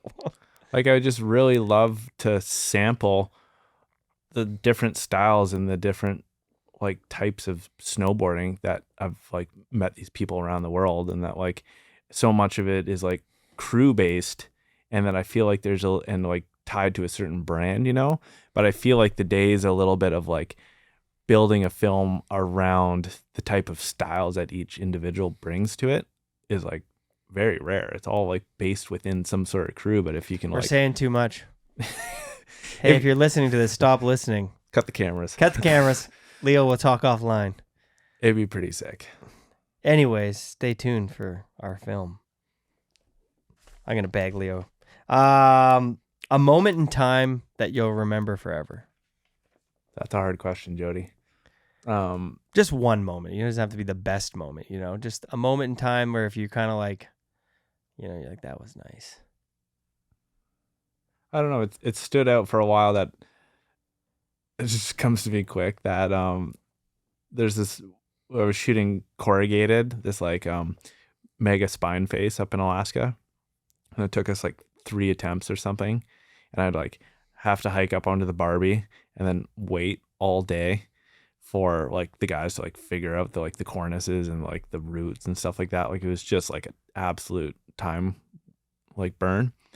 And I was like literally just watching the mountain shadows move throughout the day, how they're like, you know, projected down into the valleys, and these like moments of just like being placed in a spot for a long period of time and watching the things pass by that you don't pay attention to and that you don't get to notice.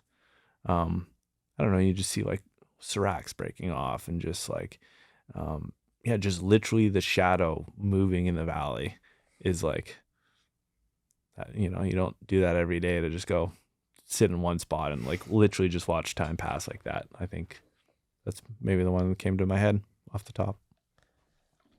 Favorite clip you've ever filmed of a skier or snowboarder? Let's go.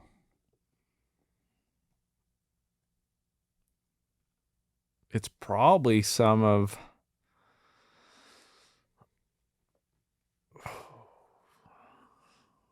that stuff with Spencer. I think was just like, I was pretty hyped on for sure. Just beautiful turning and yeah. Yeah, I mean, you filmed a lot of the best, especially when it comes to skiing. Yeah, we kind of need to work on this snowboard side of Leo in his later chapters. You know what? You know what? Skiing's got like more budget and shit, and so they helped hone and perfect all your skills. And thank God they supported you to do that. Now we can take you back to snowboarding where we can't really like pay you and stuff or afford you, but like this is where you come to like give back to the community that kind of like made you, you know? Yeah, I guess we never really talked too much about that. That was like, at that time, it was a bit that was my avenue to get to explore the world a little bit more and hone in the craft. But I like, you know, I don't know any names of any ski tricks or anything, you know? Like, Yeah, totally. I'm just like, I remember when you started filming a lot of ski stuff, I was like, how did they steal our like best guy? And then I was like, oh, well, they actually have support. And because your best friends are like Kai, Callum, and, you know, Pettit at the time, and they were all like doing it. I mean, I'm sure Kai helped you with plenty of opportunity, vice versa, you know? And that, like, I think that snowboarding is already so niche, and snowboarding and skiing so niche in the grand scheme of like work and filming, you know. But at least now that like I will get the calls to shoot skiing and snowboarding, that it just like allowed me to have more work options. And yeah. No, that's great. All right, GOAT filmer, greatest of all time. Who do you think? In snowboarding, Could be wherever. I've always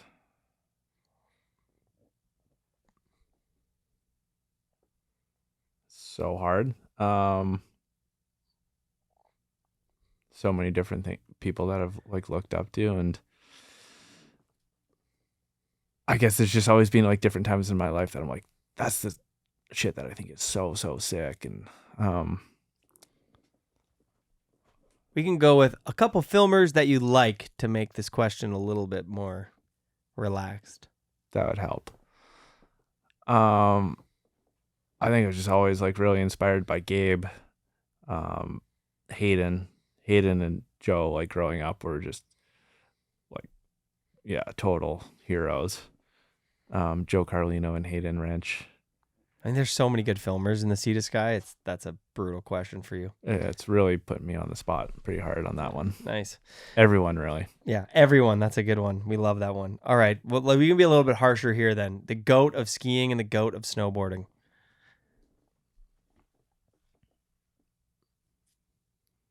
I've never worked with him for skiing, but I think Candide seems like absolutely like, I've never met the guy, but it's the stuff that he like does, and like you watch some of the videos of him just like on-sighting shit down a ski hill and those like flowy lines and stuff, and that's like so impressive. I think that he's AI. I haven't met him either yet, so I'm like, he ain't real. I've only seen him on my phone. And then yeah, I love watching Kai ski, obviously too. I think he's like so sick and so technical too, and some of the shit that he does is just absolutely mind-blowing. Snowboarding, probably Nicholas, really. It's as far as I'd like if I could only watch one person snowboard. I mean, I'd be lying if I said that wasn't my answer too, kind of, you know. He's, the more you get into like loving riding the mountains, and you're like, you know, like Rusty being one of my closest friends, and you go in the mountains and you see him get home at the end of the day, and you know, you have a bunch of cab 5s and 7s and 9s, and everyone's doing those, and then you see somebody trying to like milk out like flow and turns, and dude, it's so hard to have like that like really good riding down the hill style is a fully other skill set that's overlooked a lot. And you know, fuck dude, your snowboard style of just cruising and riding is amongst the best. You know what I mean? That's somebody who stands out to me. For the short windows I've seen you snowboard in front of me, I'm like, that's how I hope to come back to snowboarding. Because I know that you don't love to like build jumps and do like, that's not your thing. You just like to rip. I hope that when I come back from this and I'm strong, I can rip like Leo with a fucking bag on my back. Let's go boarding. Let's go boarding. Leo, thanks for coming on. Thank you for your hard work and dedication to filming these incredible humans from all corners of life, action sports, for you traveling the world to go and meet people in remote places like El Salvador and Pakistan and Nepal, and be who these people in these remote places meet as some sort of, you're being an ambassador for us in snowboarding and skiing and stuff, going to these remote places. And you are such a good individual to, if you're going to be the person who bumps into somebody in Pakistan and they're like, what's snowboarding or skiing like? And for them to meet you, you're like, fuck yes. You've inspired probably way more people than you know through all your hard work in filming. And most filmers, you're like, oh, you've worked hard. But like, dude, you've worked hard. You know what I mean? You worked so hard that you probably ran out of food and know if you were going to come home, like that kind of hard. So shout outs to you, Leo. And again, I'm going to do it. Shout outs to the brands that support individuals like Leo to make snowboarding and skiing and all the right different action sports actually look and feel like those sports, because Leo is from them. And it only looks and feels like that because Leo understands these cultures, so he's able to bring it to the table. So thank you, Leo, for coming on the show. Any closing remarks, any shout outs? The floor is yours, good sir. Well, thanks so much for giving me the space to talk and hang out and be one name on the door. It's really cool that all the people that you've had on here, and it's super cool to like show Canadian snowboarding and give a light to the people that have made it and the history to it. And it's super fun and really enjoyable to like relive and hear about some of these nuances and some of the tricks that went down, and like how that's inspiring other people to go on and keep pushing it forward. So I think it's super huge for snowboarding, and especially Canadian snowboarding, and propping people up and keeping it all going for sure. So the amount of work that it takes to put this on is insane, and the research and the background work and everything. It's like, yeah, it's a huge undertaking, and to see you like commit into it and be like pushing it through and making it a dream too. And it's super cool to see the progress to see this spot and how much is in here and from where it started. It's really cool to see. So super honored to be a part of it. Hell yeah, dude. Yeah, I don't know. You guys know the program. Be a good person. Thanks for tuning in. Yeah, I don't know. Tune in, subscribe, hit the bell, all that jazz. Thanks again for coming on, Leo. Take it easy, everybody.